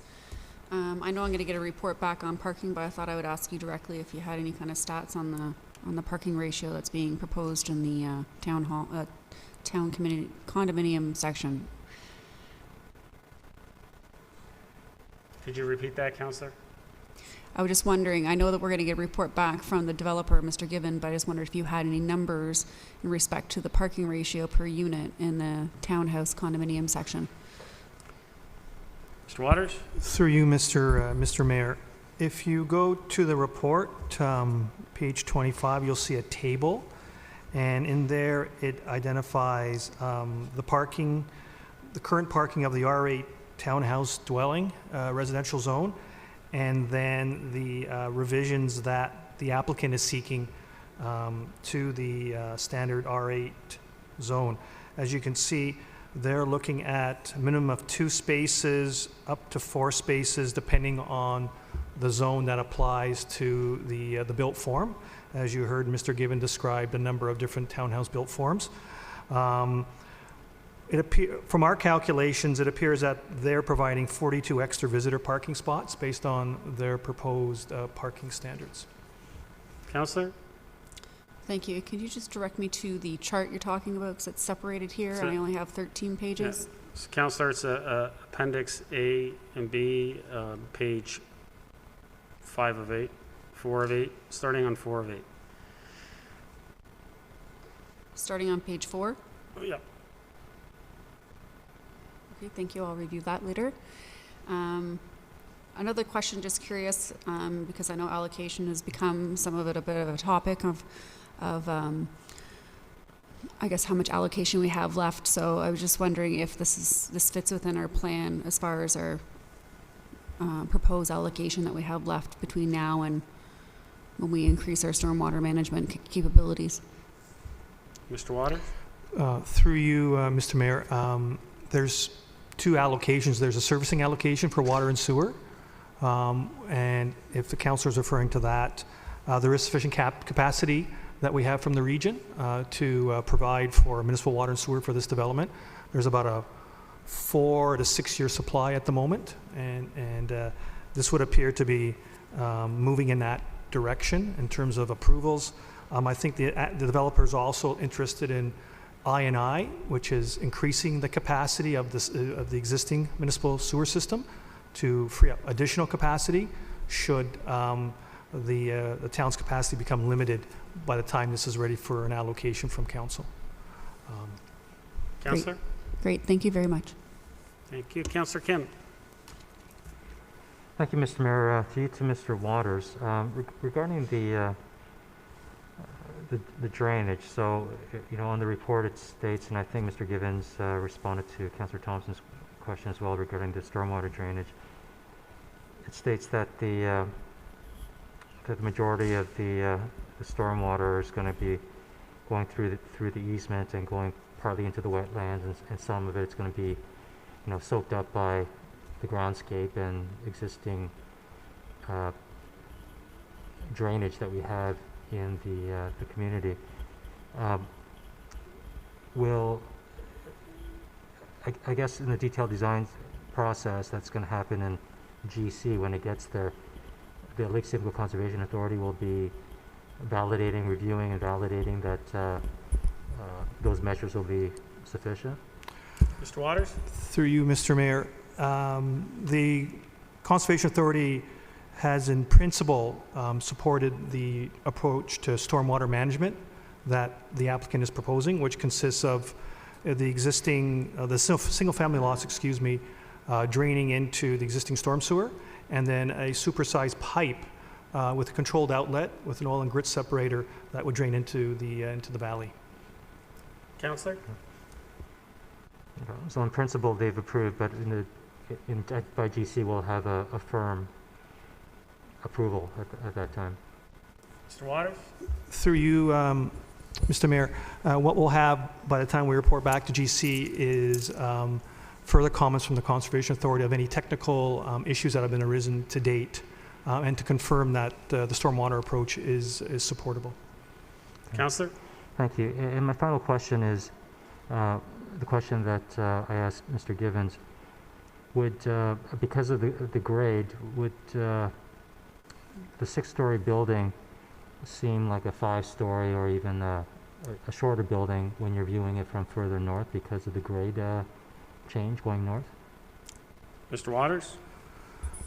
Through you, Mr. Mayor, the grades do change on the property. The height is, I believe, proposed to be 26 meters, which is consistent with other buildings that have been approved on William Graham Drive. In terms of the grades, I'm going to ask Mr. Peverini to comment on the grade difference. Go ahead. Through you, Mr. Mayor, there is a slight grade difference toward Wellington Street East, so there may be the presentation of a slightly lower building, perhaps a 5. The grade is not overly significant. It's more significant on the west block than the east block. Councillor? Thank you. That's all my questions. Given that Mr. Givens and the ownership has displayed their willingness to look at the various options that the residents and council have raised, and they've clearly stated that they're open to having 40 or 42-foot lots abutting the homes on Kane and Westlock and Halderson. I'm open to moving it to GC and go with the staff recommendation. Thank you. Thank you. Councillor Thompson? Thank you. Just really comments, really. Certainly, I am more supportive of seeing these lands developed as residential than as a business park development. We're dealing with some applications for business park or storage center or storage facilities and warehouses and so forth, and that certainly wouldn't be appropriate here. So, suitable development is what I'm looking for on these sites. I'm glad to see that Lake Simcoe will do some further technical details with regards to the runoff. The report does state that it's going to drain into the wetlands within Marsh Creek. We certainly are spending significant dollars for the development of that wildlife park, and I'd want to make sure there's some assurances along that way. So certainly in any future reports, see that. Councillor Gartner raised a good point. There is some concern with regards to on-street parking As we all know, the streets north of us, in Stokely and Ostick and Evelyn Buck, can be pretty cramped when people are parking on the streets. So I'd want some assurances there that it's either going to be no parking throughout the whole condominium, or the streets are wide enough to accommodate it, because guaranteed there will be street parking, regardless of how much parking they have in their driveways. And so I'd certainly want to see that addressed in a future one. With regards to the elevations, I'm not totally comfortable with a 6-story seniors building. You know, I recognize the fact that it's great to have them. We definitely need them. I think I would have preferred to see it stay at 4 stories, which is what is allowed under the bylaws and the official plan, because there is some concern that it will stick out a little bit. You know, you think of the homes in that area are 10 or 11 meters, and yes, there is a bit of a grade change, but if it's 26 meters, it's like 2 homes stacked on top of each other. And so I think that if the residents in the area will have some concerns after they see the elevation and how much of a dominance it would have. And so for myself, I'd be more comfortable with the application was 4 stories. But, you know, perhaps that can be a comment taken back and some further dialogue with the developer in terms for GC or the next report. I'd certainly like to see those elevations so I can get a better grasp of what the visual impact will be. And those are my comments. Thank you, Councillor Thompson. Councillor Gardner.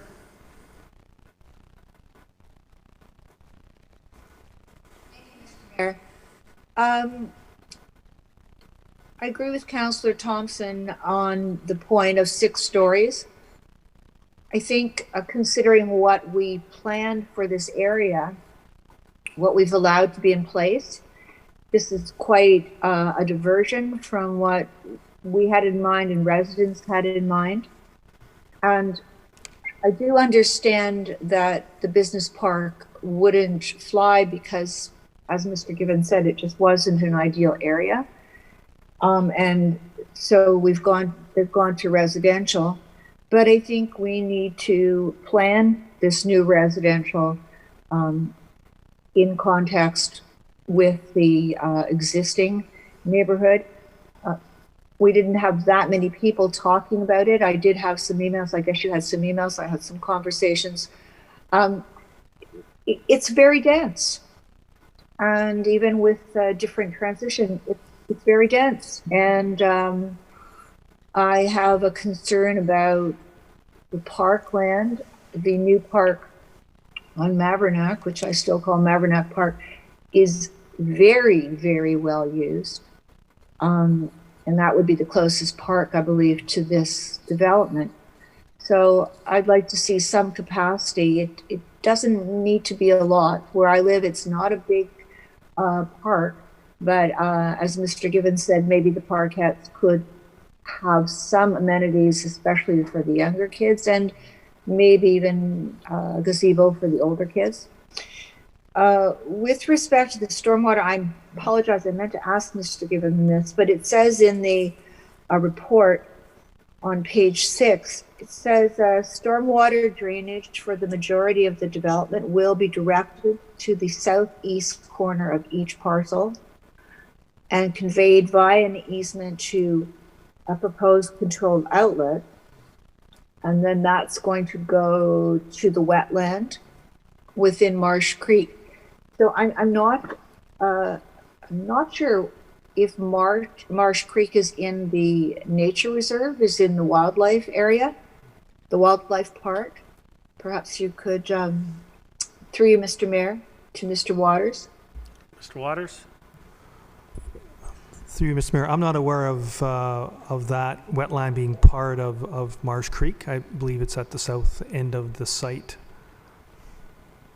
Perhaps Mr. Peverini can clarify that for me.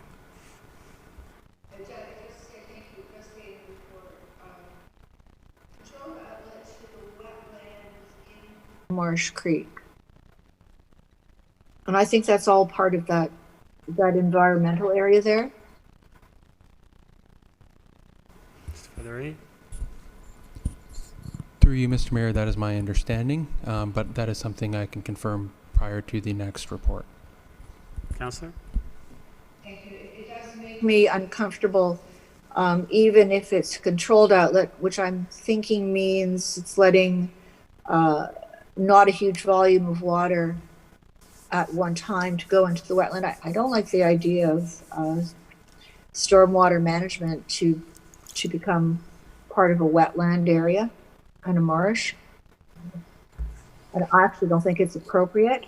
I love the idea of the catch basins and LIDs, but I'm absolutely opposed to water going into the marsh wetland area.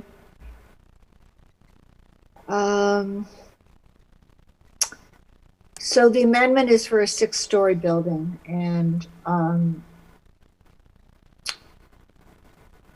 that is a medium-high density. This area is, the whole area with the homes is low density, low medium density. It was planned as that. I think that's an expectation of the residents. So I think to put a medium-high density residential 6-story building, I don't think that's appropriate. Perhaps 5, it depends on how that elevation turns out. But nobody is speaking about, the report to speak about it, but under the Planning Act, we can ask for something in return if we increase density. And I think we should be thinking about some affordable seniors residential opportunities in this building.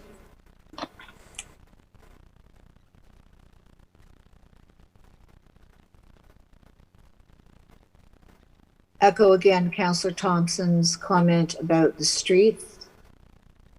There's really not going to be any room for parking on the streets, and we don't want some cars on Mavrinac. Mavrinac is a really busy road.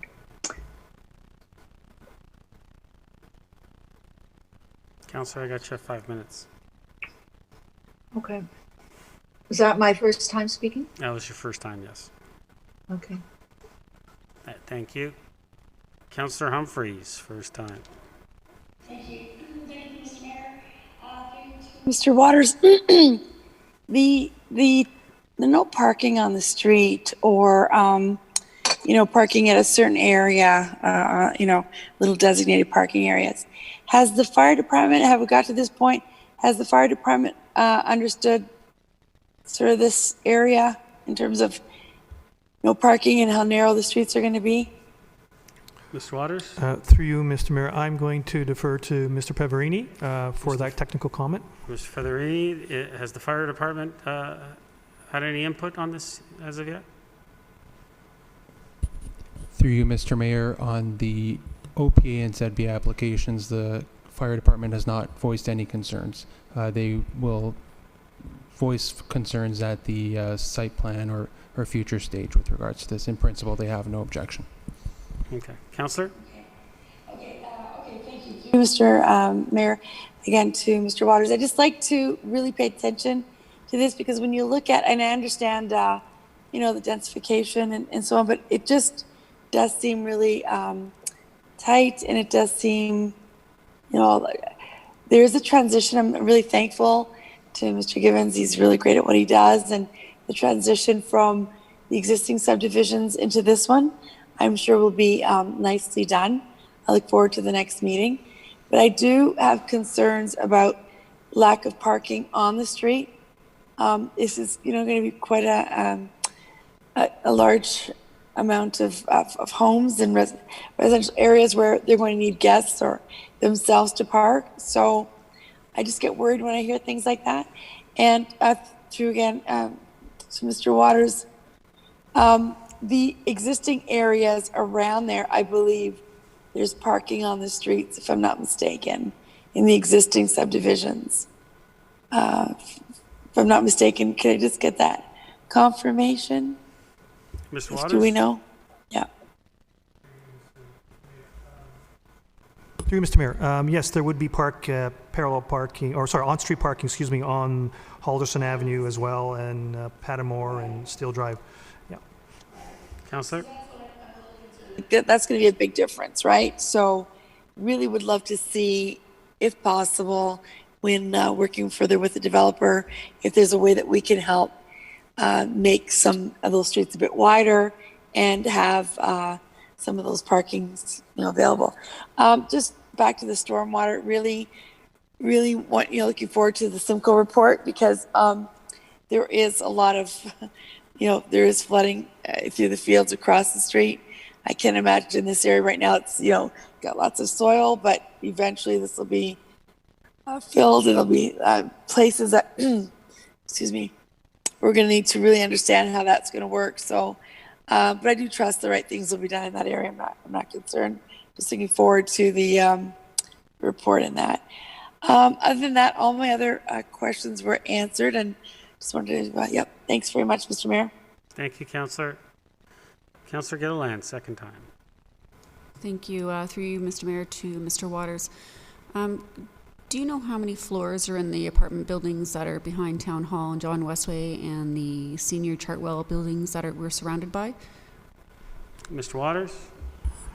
Through you, Mr. Mayor, I believe they're about 5 or 6 stories. I have counted them at times, actually, but I think they're about 5 to 6.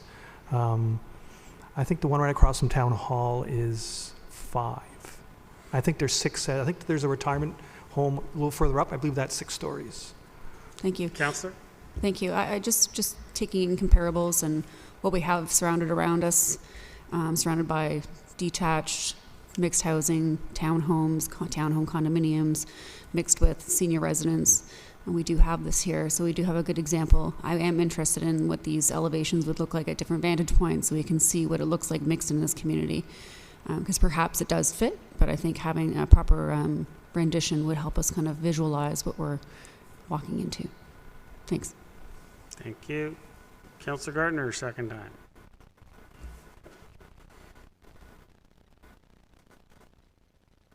Thank you, Mr. Mayor.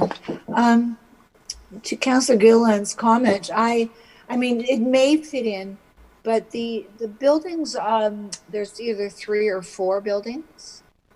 Oops. I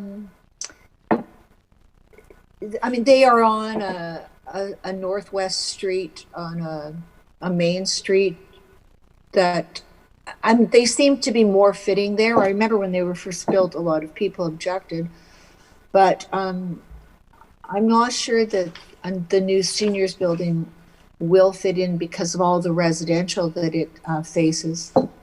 So I look forward, thank you again to Councillor Thompson for asking for that. Nobody's mentioned the trail connection. It says in the report that we would like to acquire the trail connection. Do we have a right to have that? Has there been any discussion? Mr. Waters? Through you, Mr. Mayor. I believe the current connection is along Wellington, just to the east of the development. Our parks people have asked for an additional connection at the most southern corner of the property, which is the servicing block. So we're investigating that with the applicant at this point in time. Councillor?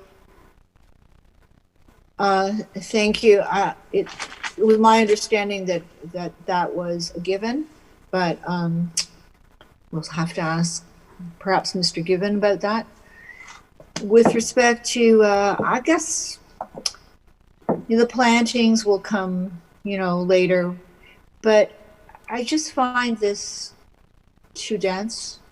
I think I understand the business park isn't acceptable, but I don't think that means we should pack as many homes into this area as possible. So that's how I feel on it, and I would be asking for another public planning meeting to make sure that would happen. That's all, Mr. Mayor. Thank you, Councillor. Any other comments, questions? Seeing none. Obviously, there's lots of comments from members of the public and also my colleagues here at the table. I believe that they're going to, applicant will go back, revisit, look at making probably some revisions to the application as we've seen in other ones, and it'll come before a general committee and we can have a more fulsome discussion at that time, I guess, and see if we like what we see at that point. But there is one thing that's standing out from my perspective, and I just want to make a recommendation to council, and if someone would like to make this amendment. These lands still have not been converted. And so I think from a process standpoint, we always say that we're big on process. I don't think it's appropriate for us to move forward unless they've actually been converted. So I think that there should be another clause in here that states that contingent upon conversion, or Mr. Clerk, I believe we did some wording, but if someone wanted to make that, if they agreed with that, I think that's something that would be appropriate. Councillor Thompson? Mr. Clerk, did you want to just put that up, and if everyone's agreed with that, I'll get a seconder? Certainly, Mr. Mayor. I think the amendment is along the lines of, it's a caveat to the recommendation that should the lands be converted, that then the comments presented at the public meeting come back to general committee. Did you want to second that, Councillor? Seconded by Councillor Gilliland. So if we can just get that up, there we are. Should the region of York approve the conversion of lands from employment to residential, and then the rest of it? So we're just adding that into the second clause. Are you good with that, Councillor Thompson? Yep. Councillor Gilliland? Yep. Okay. Call the vote on, or do we have to call the vote on the amendment? Call the vote on the amendment?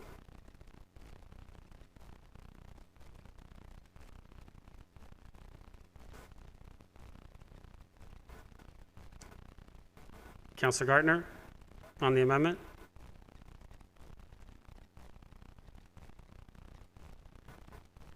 Councillor Humphreys? Yes. Thank you. Councillor Gartner?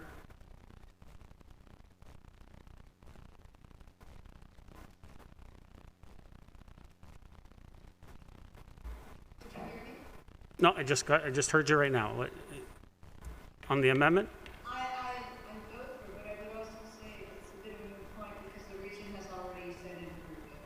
Yeah, but it hasn't officially been approved. From a process standpoint, that's why I pointed that out.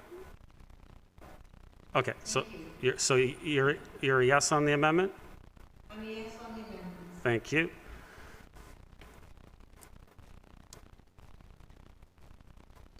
That carries. Back to the main motion as amended. No other comments or questions? Call the vote.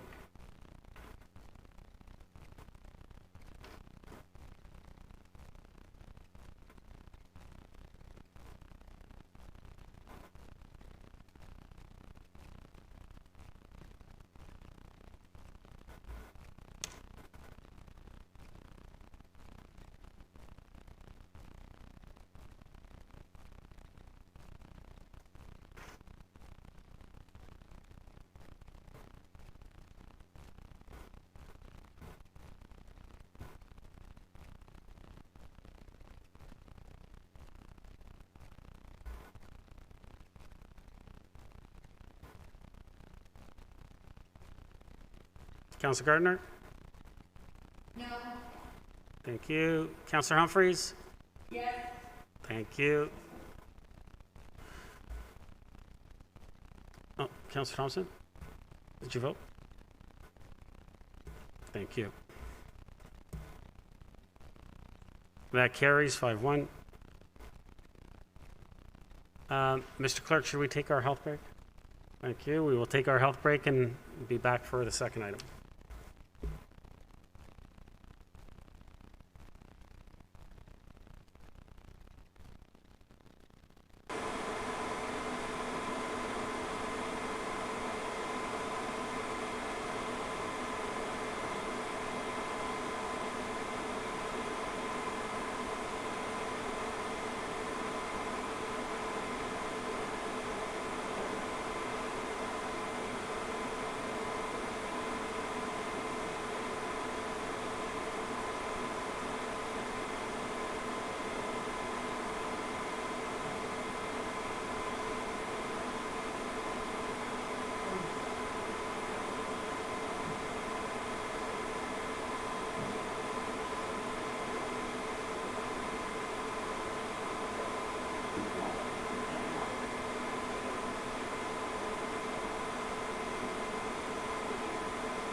agree with his point, but that money that they have,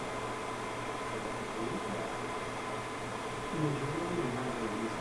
Majority of them are go up to nothing, because they don't go up to nothing for long. They're not gonna go up to nothing. Huh? Yes, also better. Actually, yes, there's a lot of things.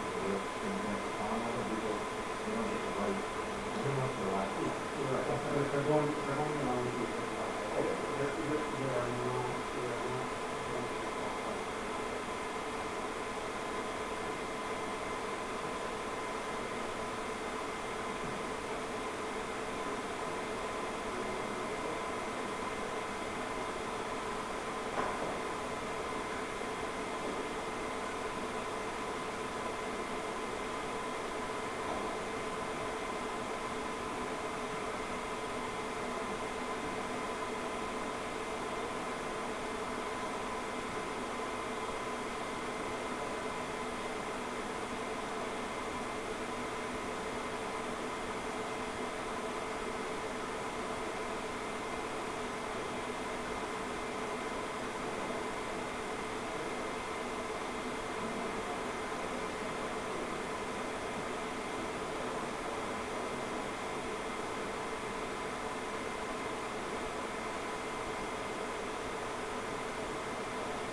All right, council, we are back.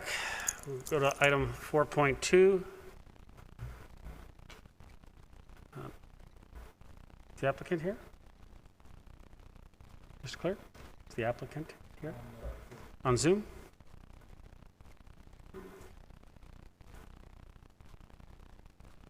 Hello, Mr. Mohammed, how are you? Good, how are you? Good. I'll give you the floor. The floor is yours. Okay, let me just arrange the screen share.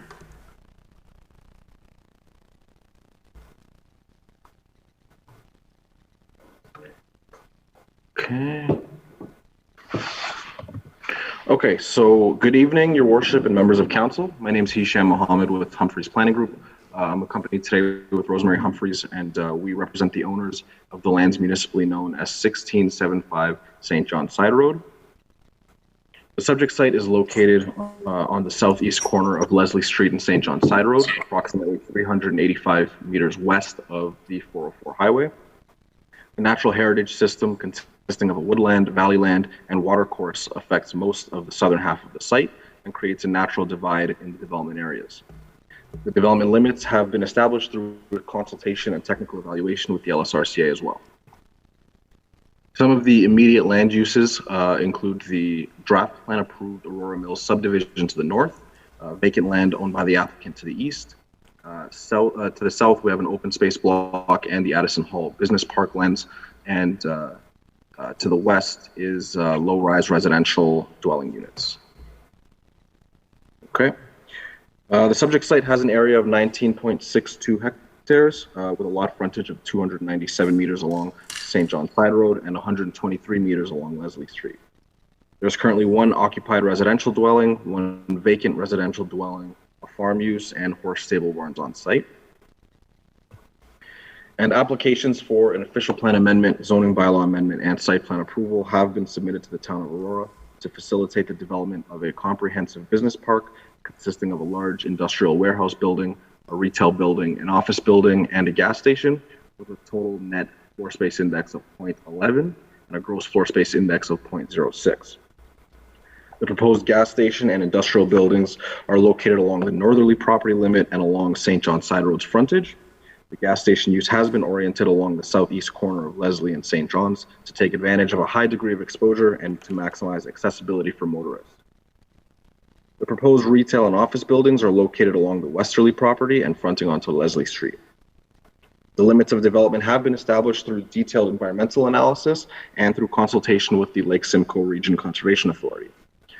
Now, the proposal locates development away from all sensitive natural heritage features and ecological functions. Furthermore, a 10-meter buffer has been provided along the limits of the environmental protection area as determined by the LSRCA. Through discussions with the Conservation Authority, they had noted that they would allow for minor grading within the first 5 meters of the buffer. And the applicant and consultants are working alongside the LSRCA and the town regarding the details of grading allowed within these buffers. Town staff have also indicated that the subject lands along the environmental protection area to the south are to be conveyed to the town, and through that conveyance, a trail network system for the Aurora Trails Master Plan is to be supported. Now, discussions regarding the details and design of the trail connection, as well as the extent of the trail, is still yet to be determined. Proposed vehicular access to the site is achieved by a number of new entrances and driveways located along Leslie Street and St. John Side Road. There's a total of 330 parking spaces on site, with 177 spaces allocated to the industrial building, 33 spaces for the office building, and 120 spaces for the retail building. Additionally, there are 23 truck parking spaces to the south of the site and 5 loading spaces throughout. A planning justification report has been submitted as part of this application, and it illustrates the proposal being consistent with the regulations and policies of the provincial policy statement, the growth plan, and the Region of York official plan. The Town of Aurora official plan identifies the subject lands as being subject to the policies of OPA 73 and the Aurora 2C secondary plan. Subject lands are designated Business Park 1 and Environmental Protection Area for Schedule A of the Aurora 2C secondary plan, and permitted uses include, but are not limited to, prestige industrial uses and manufacturing and processing operations, business and professional offices including ancillary retail, ancillary uses that serve the business park, buildings, structures, and uses that are accessory to any permitted uses, and trails and open spaces. It should be noted that the purpose of the official plan amendment is to permit a gas station use in the Business Park 1 designation, as well as to delete the north-south collector road on the eastern side of the site. It should be noted that the north-south collector road will be replaced with a private 12-meter wide driveway in the same general location. The subject lands are zoned rural in accordance with zoning bylaw 6000-17, and the purpose of the zoning application that was submitted to the town is to replace the current rural zone to business park zone and environmental protection area with site-specific exceptions you can see on your screen. As it relates to the development along St. John Side Road, the permitted uses are inclusive of industrial and warehouse uses, ancillary trailer storage, a gas station use, and an accessory drive-through facility for the gas station use.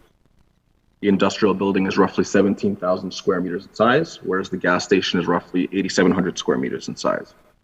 The proposal includes a right-in, right-out entrance at the west and a full movement entrance at the east along St. John Side Road to access the proposed industrial building. A total of 2 right-in, right-out entrances are provided to access the gas station via St. John Side Road and Leslie Street.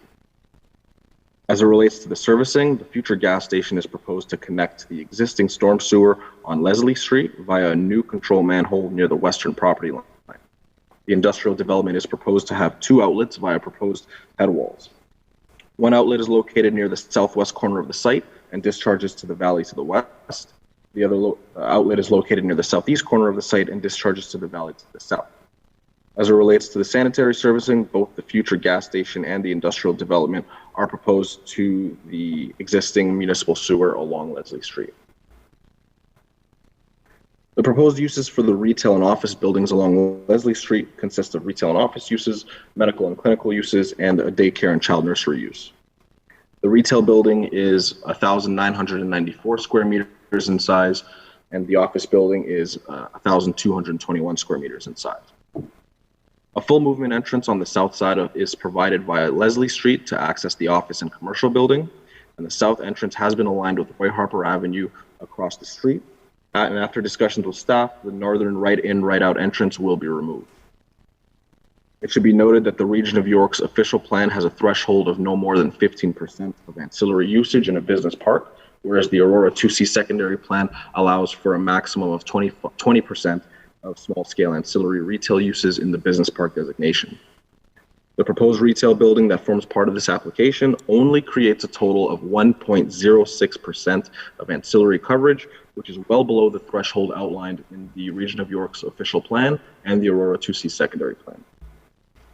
As it relates to the stormwater servicing for the commercial development along Leslie, it is proposed to outlet via a proposed head wall into the valley of the to the east of the commercial parking lot.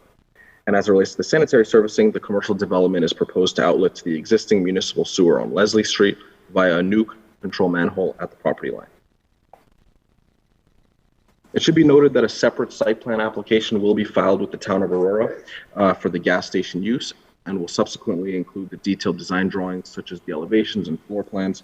And again, this application will be submitted at a later time. At this time, the purpose of the OPA is to allow for the gas station to be a permitted use in a Business Park 1 designation, and a standard model concept plan for the gas station was prepared to illustrate conformity to the zoning bylaw. As you can see on your screen here, the conceptual plan includes a gas station and an associated retail building inclusive of a drive-through facility.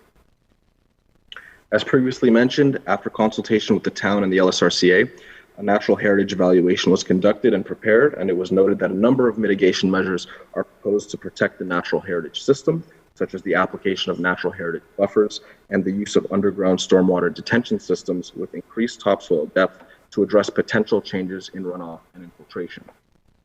Additionally, any gas station is subject to specific regulations at the building permit stage to ensure that no negative impacts occur and the appropriate mitigation measures are in place to protect the neighboring properties and the natural heritage system. Elevations have been prepared for the other 3 buildings. So as it relates to the industrial building, we have a building height of 14.475 meters. The office building has a height of 8.839 meters. and the retail building has a height of 7.315 meters. Lastly, a number of technical reports have been completed in support of the official plan, zoning, and site plan applications that have been submitted to the town. Should you have any questions, Rosemary and myself will be here to assist. Thank you very much. Thank you, Mr. Mohammed. Mr. Waters? Thank you, Mr. Mayor. Carlson Thang, the town's planner, will make a presentation now on the application. The floor is yours.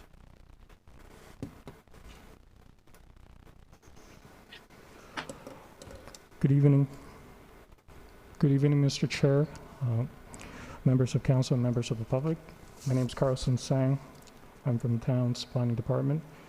I'm here this evening to give a presentation about the official plan and zoning bylaw amendment application submitted for 1675 St. John Cider Road.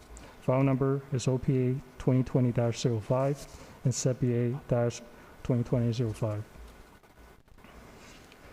The subject property is located at the southeast corner of Leslie and St. John Cider Road, as highlighted in red in the map. The property has an approximate area of 19.62 hectares, an approximate frontage of 391 meters on Leslie, and 524 meters on St. John Cider Road. A number of buildings currently exist on the property, including a barn, an outbuilding, and a detached garage. There's a tributary of the Holand River that crosses the southern portion of the site in the east-west direction. Surrounding land use are as follows. There's the Aurora Business Park to the north, Aurora Mills Business Park to the north, open space and the Edison Hall Business Park to the south, low-density residential dwelling to the west, and there's a vacant employment lands immediately to the east, which is also owned by the applicant and will be as part of the developed as part of the Phase 2 developments. The southwest corner and the northern portion of the subject sites are designated Business Park 1 by the Aurora 2C secondary plan, which provides for a range of employment uses, including office, hotel, convention center, warehousing, research facilities, and ancillary retail use. The balance of the lands are designated Environmental Protection Area, which intends to protect key natural heritage features that are associated with the Greenland system. The secondary plan contemplates a stormwater management pond, stormwater management facility at the center. So I've tried to shown here near the center. And then the secondary plan also contemplates two minor collector roads, one in the east-west direction along the environmental protection area, and then the other one in a north-south direction connecting from St. John Cider Road. The subject lands are currently zoned rural, general by the zoning bylaw, which permits agricultural uses, one single detached dwelling, a greenhouse, home occupation, and place of worship. So I'm not going to get into too much details of the design because the applicant has already addressed most of the design details. So this is just the master site plan of the proposed development, which consists of the industrial building on the north side fronting St. John Cider Road, a gas station at the intersection, and also a retail and office building at the southwest corner.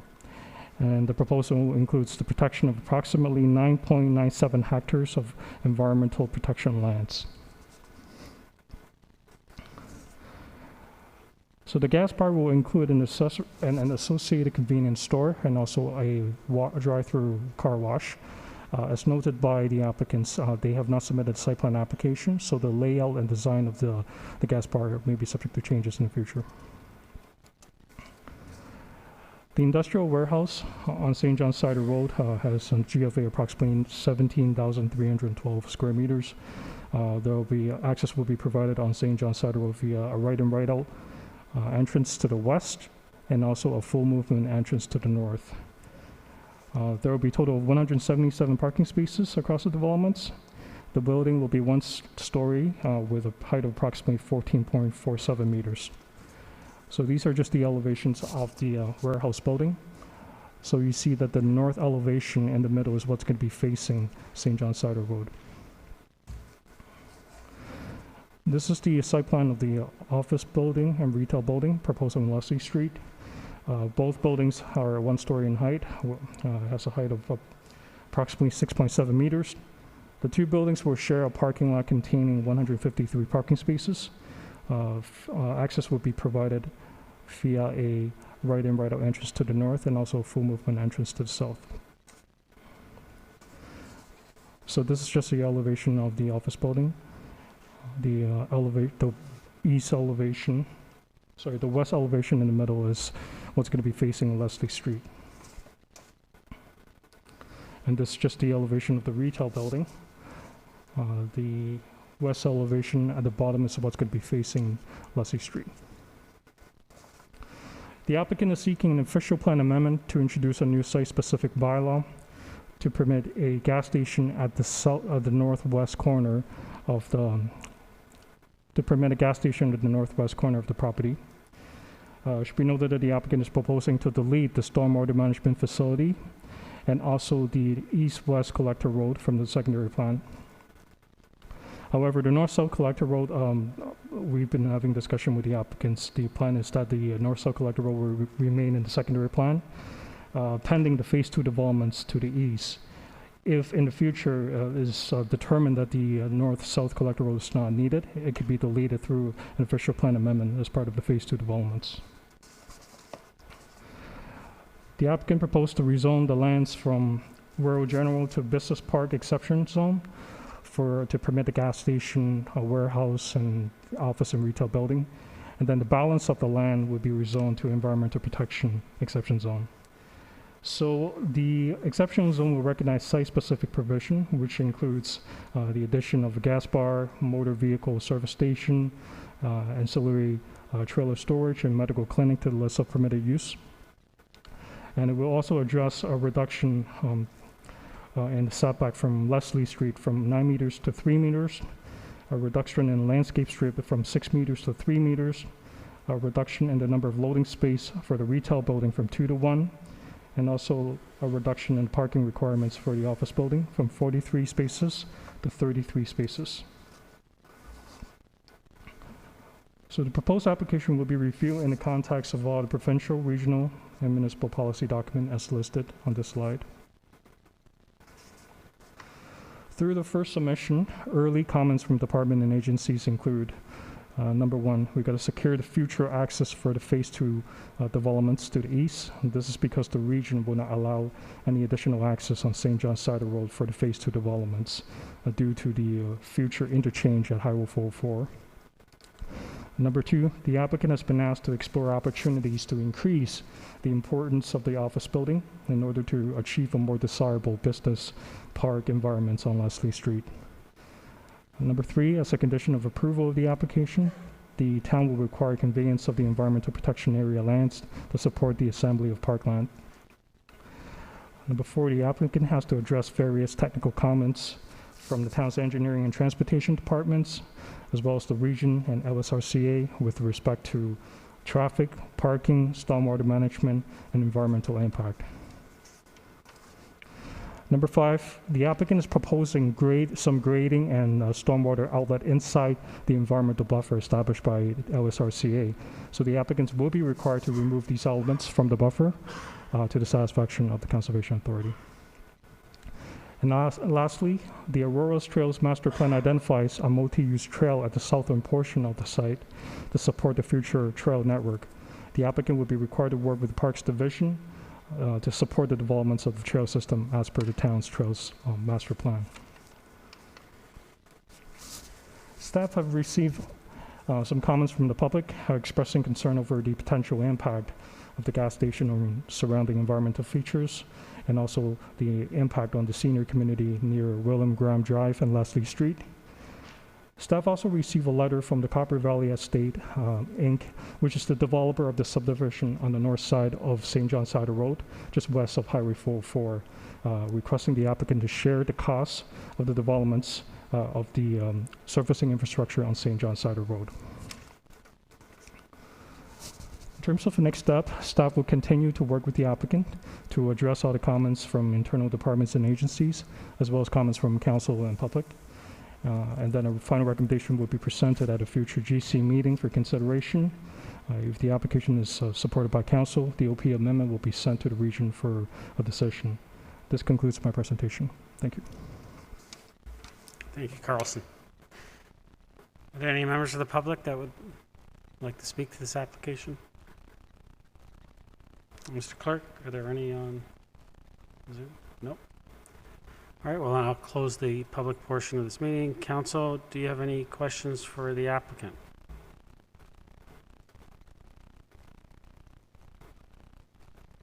Councilor Gilliland. Thank you, through you, Mr. Mayor, to the applicant.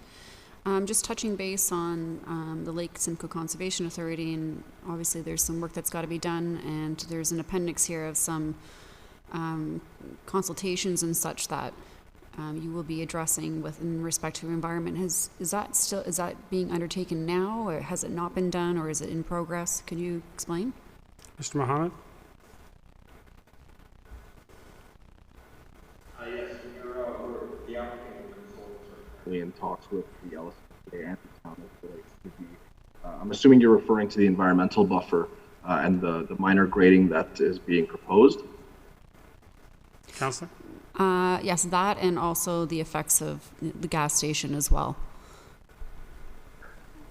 So the environment, or through the chair to you, Councillor, the environmental buffers were discussed with the Lake Simcoe Region Conservation Authority, and they had noted that they would be willing to allow for minor grading within the first 5 meters of the buffer, and we're still, our consultants are still in talks with the Conservation Authority as to how that's going to be defined, and it's going to be addressed in the next site plan resubmission. As it relates to the impacts of the gas station to the environmental protection area, again, this is something really the Conservation Authority would be looking into. Obviously, there are regulations in place to ensure that there are no significant impact or any impacts to the environmental protection area or any neighboring properties. So again, we're having we're having discussions currently with the Conservation Authority on these matters, and ultimately, again, at the building permit stage as well, there's obviously regulations in place to ensure that there are no impacts towards these, again, the neighboring communities and the environmental buffers. Councillor? Thank you. I guess my only comment then would be that there's still a lot of work to do on the environmental side, so I'm really hesitant to agree with any of the recommendations with the buffer and the encroachment and the digging up to the drip line, and obviously the effects of the gas station. So until I see any of those reports or read any of the recommendations from the Lake Simcoe Conservation Authority, I wouldn't really be prepared to be in favor of any of this. So I'll be certainly looking forward to that report and what kind of information that you have to prepare for us and present to us. And I certainly would rather see this come to another public planning. Thanks. Thank you, Councillor. Any other questions for the applicant?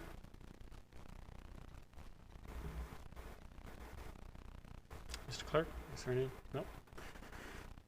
All right, we'll go to the report. Someone like to move the recommendation? Councillor Kim, second. Councillor Thompson, comments or questions? Councillor Thompson. Thank you. Not a lot more to add other than, I support staff's concerns that are raised with regards to obviously the development of the lands and the encroachment on the boundaries, also with regards to the north-south collector road. But I did have one question through you to Mr. Waters. Mr. Waters, in the report it talks about when this property was first examined, the developmental limits were determined through a staking exercise with Lake Simcoe. Was this done prior to this application itself, or was it done in conjunction with the application? Mr. Waters? Through you, Mr. Chair. Carlson? Through Mr. Chair, the staking exercise was done prior to the submission of the application. Thank Councillor? you. Thank you. And I guess I'd like to better understand that process because I'm curious to know whether or not Lake Simcoe, when they were setting the developmental limits, were doing so with the intended uses in mind, which were the uses at that period of time. Now, fast forward, we have an application before us which is proposing a couple of new uses, specifically the gas station, and I'm curious to know whether or not there's any impact with that with regards to the developmental limits that they're establishing. And so in a future report, as Councillor Gilliland has raised, I would like to see more from Lake Simcoe Regional Conservation Authority, specifically to gas station uses and whether or not they have a view on that as well in terms of how it might impact the environmental areas there. Thank you. Councillor Kim. Thank you, Mr. Mayor. Through you to Mr. Waters. Regarding the north-south commuter road, you've spoken to the owner and worked out a temporary driveway. So if I understand correctly, then, so should or when the eastern portion is developed, will that shared driveway, will that be widened to be a collector road at that point, or how would that work?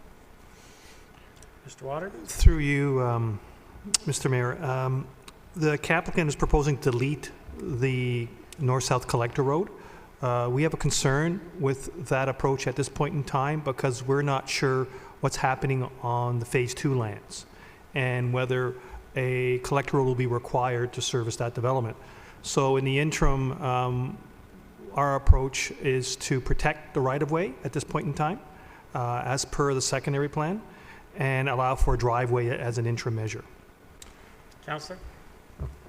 So my question is, so the driveway is going to be there, but when the development happens on the east side, then that driveway will be expanded to be built out into a regular commuter right-of-way. Sir, Mr. Waters? Through you, Mr. Chairman. It depends on what is developed to the east and the amount of traffic that's going to be generated and whether it needs a municipal collector road to service it. I know the region has agreed with our approach at this point in time to protect for the municipal right-of-way. And should we see a Phase 2 development in the future, and if they wish to delete that collector road, they'll need an official plan amendment that's supported by a traffic study. Councillor? Yeah, I'm fine. Thank you. Councillor Gilliland? Thank you, through you, Mr. Mayor. And if I may, just before I start, if I can get some clarity on what Mr. Sang had said, because I had a hard time understanding his response to Councillor Thompson's question. I couldn't really hear. Through Mr. Chair, are you referring to when the staking exercises were conducted? The process, yes. Yes, so typically, before the applicant make their formal submission, they would have to consult the Lake Region Simcoe Authority, Conservation Authority, to establish that environmental buffer. So once that environmental buffer is established, they will develop a environmental impact study based on that buffer, right, and then do the development. Thank you. That's what I thought. I just wanted to clearly hear that. Having said that and hearing your response and what Councillor Thompson had said as well, I just certainly feel this should go back to a public planning meeting because, quite honestly, the public really hasn't had a proper report to comment on based on the kind of building that we're being presented. I certainly don't have any reports or any impact, and I don't think the public has that kind of information as well to have any kind of a comment based on what the lands were originally meant for with this research. So I personally would like to see this go back to a public planning meeting once we get these reports in a little bit more detail that's being presented on the actual developments being presented. So I'm hoping maybe somebody else would want to second that. It would be contrary, so we'd have to defeat this. Not to go to general committee meeting, but go to another public planning. Yeah, it would be a separate, I mean, unless the mover, and Councillor Kim, you move this unless you wanted to make a friendly amendment, but I'll let Councillor Kim dwell over it while I have two more speakers. How's that, Councillor Gillette? You're fine with that? Okay, so this would have to get defeated then, Councillor. Gotcha. Okay.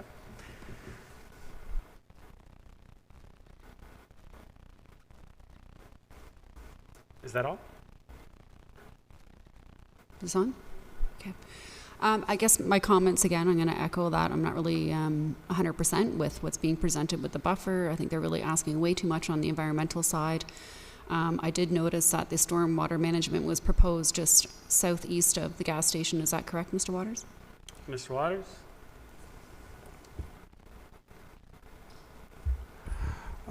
Sorry, Councillor, could you repeat that? I'm having a hard time hearing through the glass. Councillor? The stormwater management that's being proposed seems to be about southeast of the proposed gas station. Is that correct? Mr. Waters? The stormwater management, actually, I'll defer that to Carlson on the technical side for the stormwater management. Carlson? Through Mr. Chair, are you referring to the stormwater management facility that is proposed to be deleted from the secondary plan? Councillor? I was looking at one of the maps here that said has a stormwater management. It's on this e-scribe thing. It's on page 4 of 9,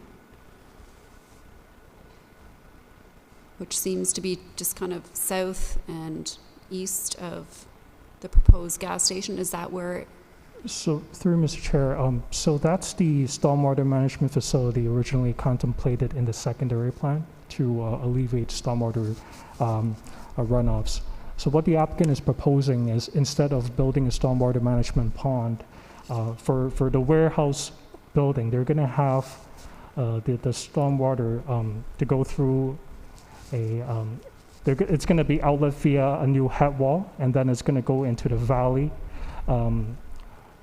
So the proposed warehouse is proposed to have 2 outlets via 2 head walls, one located near pretty much the same location as that stormwater management facility. And then the other one is going to be on the east end underneath the interim driveway to accommodate the stormwater management. Councillor? So I'm going to try and maybe ask for clarity from Mr. Waters. I have a hard time hearing you through your mask. From what I think you're saying, it's to accommodate the development that's just northeast of it and not necessarily from the gas station, that development. Is that what you're saying? Carlson? So through Mr. Chair, so the proposed gas station will be connected to the existing PVC storm sewer on Leslie Street via a new control manhole. So that's the proposed approach to manage the stormwater on the gas created by the gas station.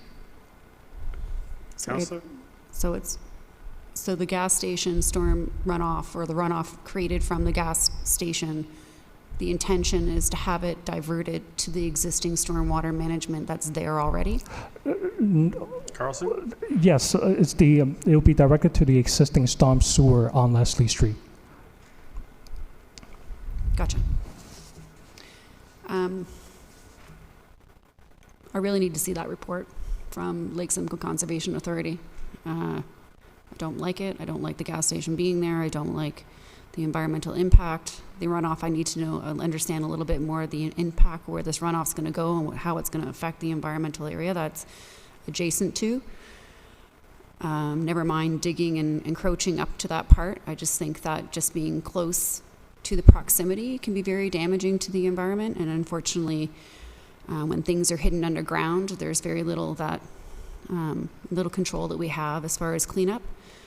I'm certain some people may hear stories of gas stations that, if they've closed and they're empty, they're not very valuable lands after the fact because nobody wants to touch them. So I really do think it's really important that we cross our T's and dot our I's in trying to get the right information on this environmental impact. So I won't be in favor of this at this time. Thank you, Councillor. Councillor Gardner?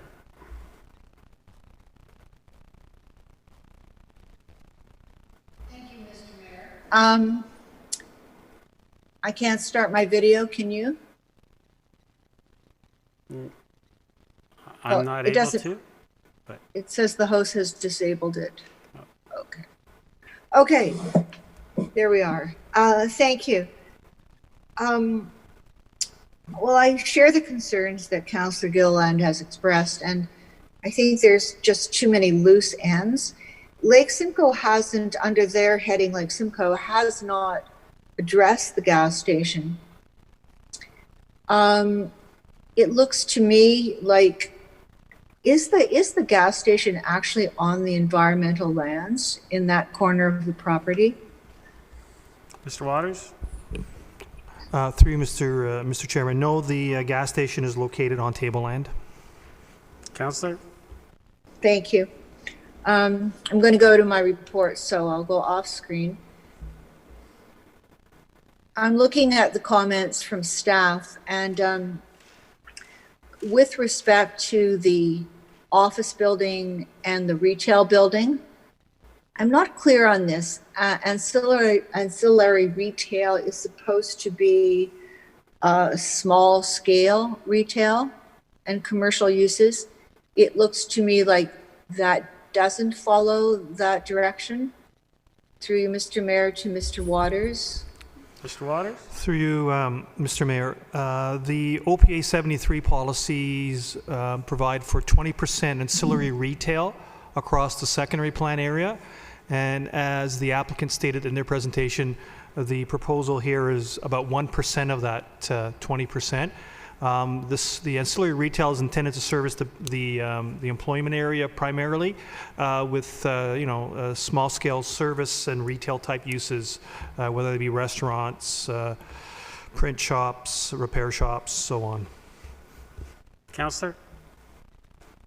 Thank you. So, completely apart from the gas station, which is going to have its own interior store. The comment from the staff was the relationship of the office building to the retail. Could somebody speak to that, please? Mr. Waters? Certainly, Mr. Mayor. We have a concern that the office building doesn't have enough articulation to it and massing to it, given that it isn't an office building. It appears to us to be more of a extension of the retail development to the south. So we have a concern with the way it looks, and it appears to function as a retail building. Councillor? Thank you. Would it be more like a small big box store, perhaps? Mr. Waters? Through you, Mr. Mayor. No, that's not our impression. We would like to see, as opposed to it covering most of the site, that the GFA be translated more into height, so maybe a 2 or potentially a 3-story office building, so that it actually looks like an office building as opposed to a retail plaza. Councillor?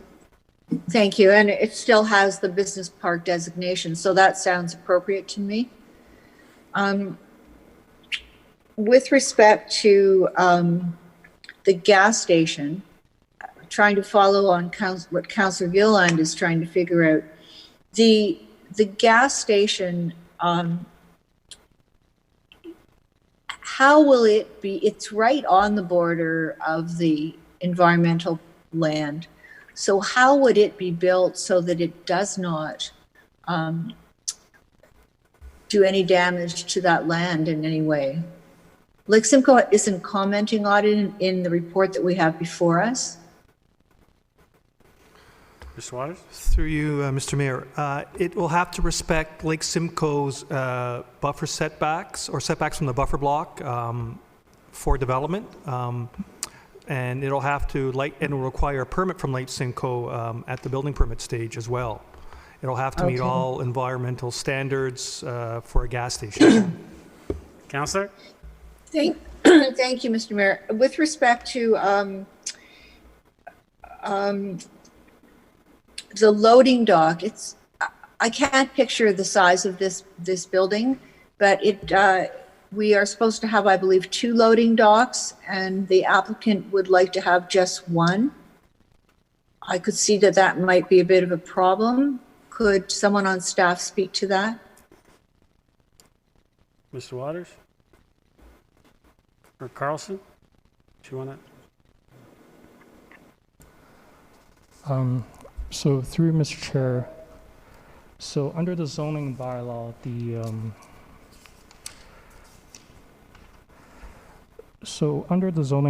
in terms of loading space requirements, it says that any building with a GFA between 300 and 2,500 square meters will require 2 loading a space. So the industrial building on St. John's Side Road will meet that. So the building that does not meet this requirement is the office building because they only have, one loading space. But I believe the intention is they're going to share the loading space with the retail building, which also has a loading space. That's their approach to mitigate the impact. Councillor? Thank you. And in staff's opinion, is that good enough? Mr. Carlson. Waters or Mr. or Carlson? Carlson? Through Mr. Chair, the application is, we're still reviewing the appropriateness of the application. In terms of the planning merits, we need to do a more thorough investigation before we can provide a more affirmative position on the amendments. Thank you. Councillor? And the last one is the heritage planning. And Mr. Sang, I know you wear 2 hats. You're on staff advisor to the Heritage Committee. So all of these things and they seem to be in order, all of these things that the committee has recommended. I don't know if it was in your report as well, with respect to a plaque and streetscape and also the salvaging of the field stones of the barn. Is that a suggestion, or does the proponent have to do that? Carlson? Through Mr. Chair, so the property was delisted back in May 2019, subject to several conditions. And some of those conditions, like Councillor Gardner mentioned, they have to provide the heritage plaque, they have to make a contribution to the Heritage Reserve Fund, and then they have to also complete a view study to ensure that there's no impact on the view on the property. So these are all conditions that needs to be satisfied, and the applicant is aware. And they're working with the staff to try to satisfy these conditions. Councillor? Thank you. I know there were comments at the committee, and I think we received a comment this morning about the potential for perhaps a graveyard in that area. So could you, it's not mentioned in the report, could you speak to that, Mr. Sang? Yes, through Mr. Chair, my understanding is... so my understanding is this information was surfaced on the internet through on a Facebook webpage, and the applicant did provide an archaeological assessment in support of the application. And when their archaeological consultant found out about this information, they did do an inspection immediately to see if there are any evidence of any graves on the property. And their inspection shows that there are no evidence of any graves on the property. Thank you. Councillor? Thank you. Is this going to be further investigated? Through Mr. Chair, so the archaeological assessment report has been sent to the Ministry of Tourism and Culture and Sports for review. So their ministry will look at the methods that they use to do the inspection to make sure that it complies with the ministry's guidelines and standards. Councillor? Thank you. And with respect to the interim driveway, when the site plan is done, that road will be able to be reestablished if it's required? Mr. Waters? Through you, Mr. Mayor, the driveway will be built to service the Phase 1 development. And depending on what happens with Phase 2, it'll either be expanded to a public road or it may remain as a driveway, depending on the future Phase 2 development and the traffic generated. Councillor, you have 5 minutes. So if you want to speak a second now, I'll ask if anyone else wants to speak. Thank you. First time. Any other comments or questions? First time? Councillor Gardner, second time. Thank you, Mr. Mayor. And I would like to ask council to consider bringing this back to a public planning meeting just to make sure, there's a lot of important environmental land here, just to make sure that everything can be done that the Conservation Authority requires, and that will change the layout of the plan here. It's going to look, if they do everything, it's going to look different. It's going to be different. So I would like to know what that's going to look like before we actually send it to General Committee. Thank you. I'm finished. Thank you. Councillor Thompson, second time. Thank you. Through you to Mr. Waters. Mr. Waters, in the report it says that the application was filed in May, and we have 120 days, obviously, under the Planning Act, and that it is our responsibility to make a decision by October 21st, 2020. Obviously, that's not going to happen, regardless of what's going to happen this evening. We're going to be outside of that 120 days. But given the comments around the table, and they're valid, could they be addressed in a report to GC, and the comments from the various agencies be included in that package, or do we really need to go back to public planning? Mr. Waters? Through you, Mr. Mayor, Councillor Thompson, I agree with what you are suggesting, that those environmental comments from the Conservation Authority can be addressed through a future report to GC. I mean, what will likely happen in this case is the building may shrink a little bit from what it's shown today. I mean, the parking area may be reduced a little bit in terms of its area, but in terms of what's being proposed, I don't see a change happening in terms of the use. Thank you. And then just a little side note, I really like figure 6, specifically the phase 2 future expansion, which shows the future Highway 404 interchange on-ramp. We've been advocating it for a very long time. This is the first time I've seen it. I'd like it even more if it was a region document that showed it. Thank you. Councillor, maybe I'll bring that diagram to the region and just kind of show it to Commissioner Jankowski and say, hey, we're ahead. We're looking forward to it. So We're looking for it. Thank you. Any other comments or questions? Seeing none, I will call the vote.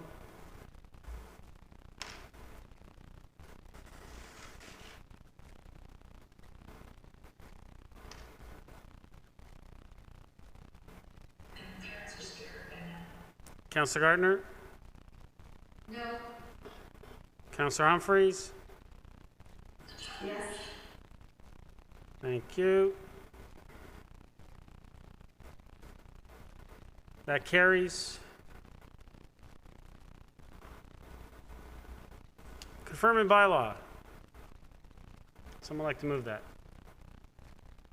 Councillor Kim, Councillor Thompson. Call the vote.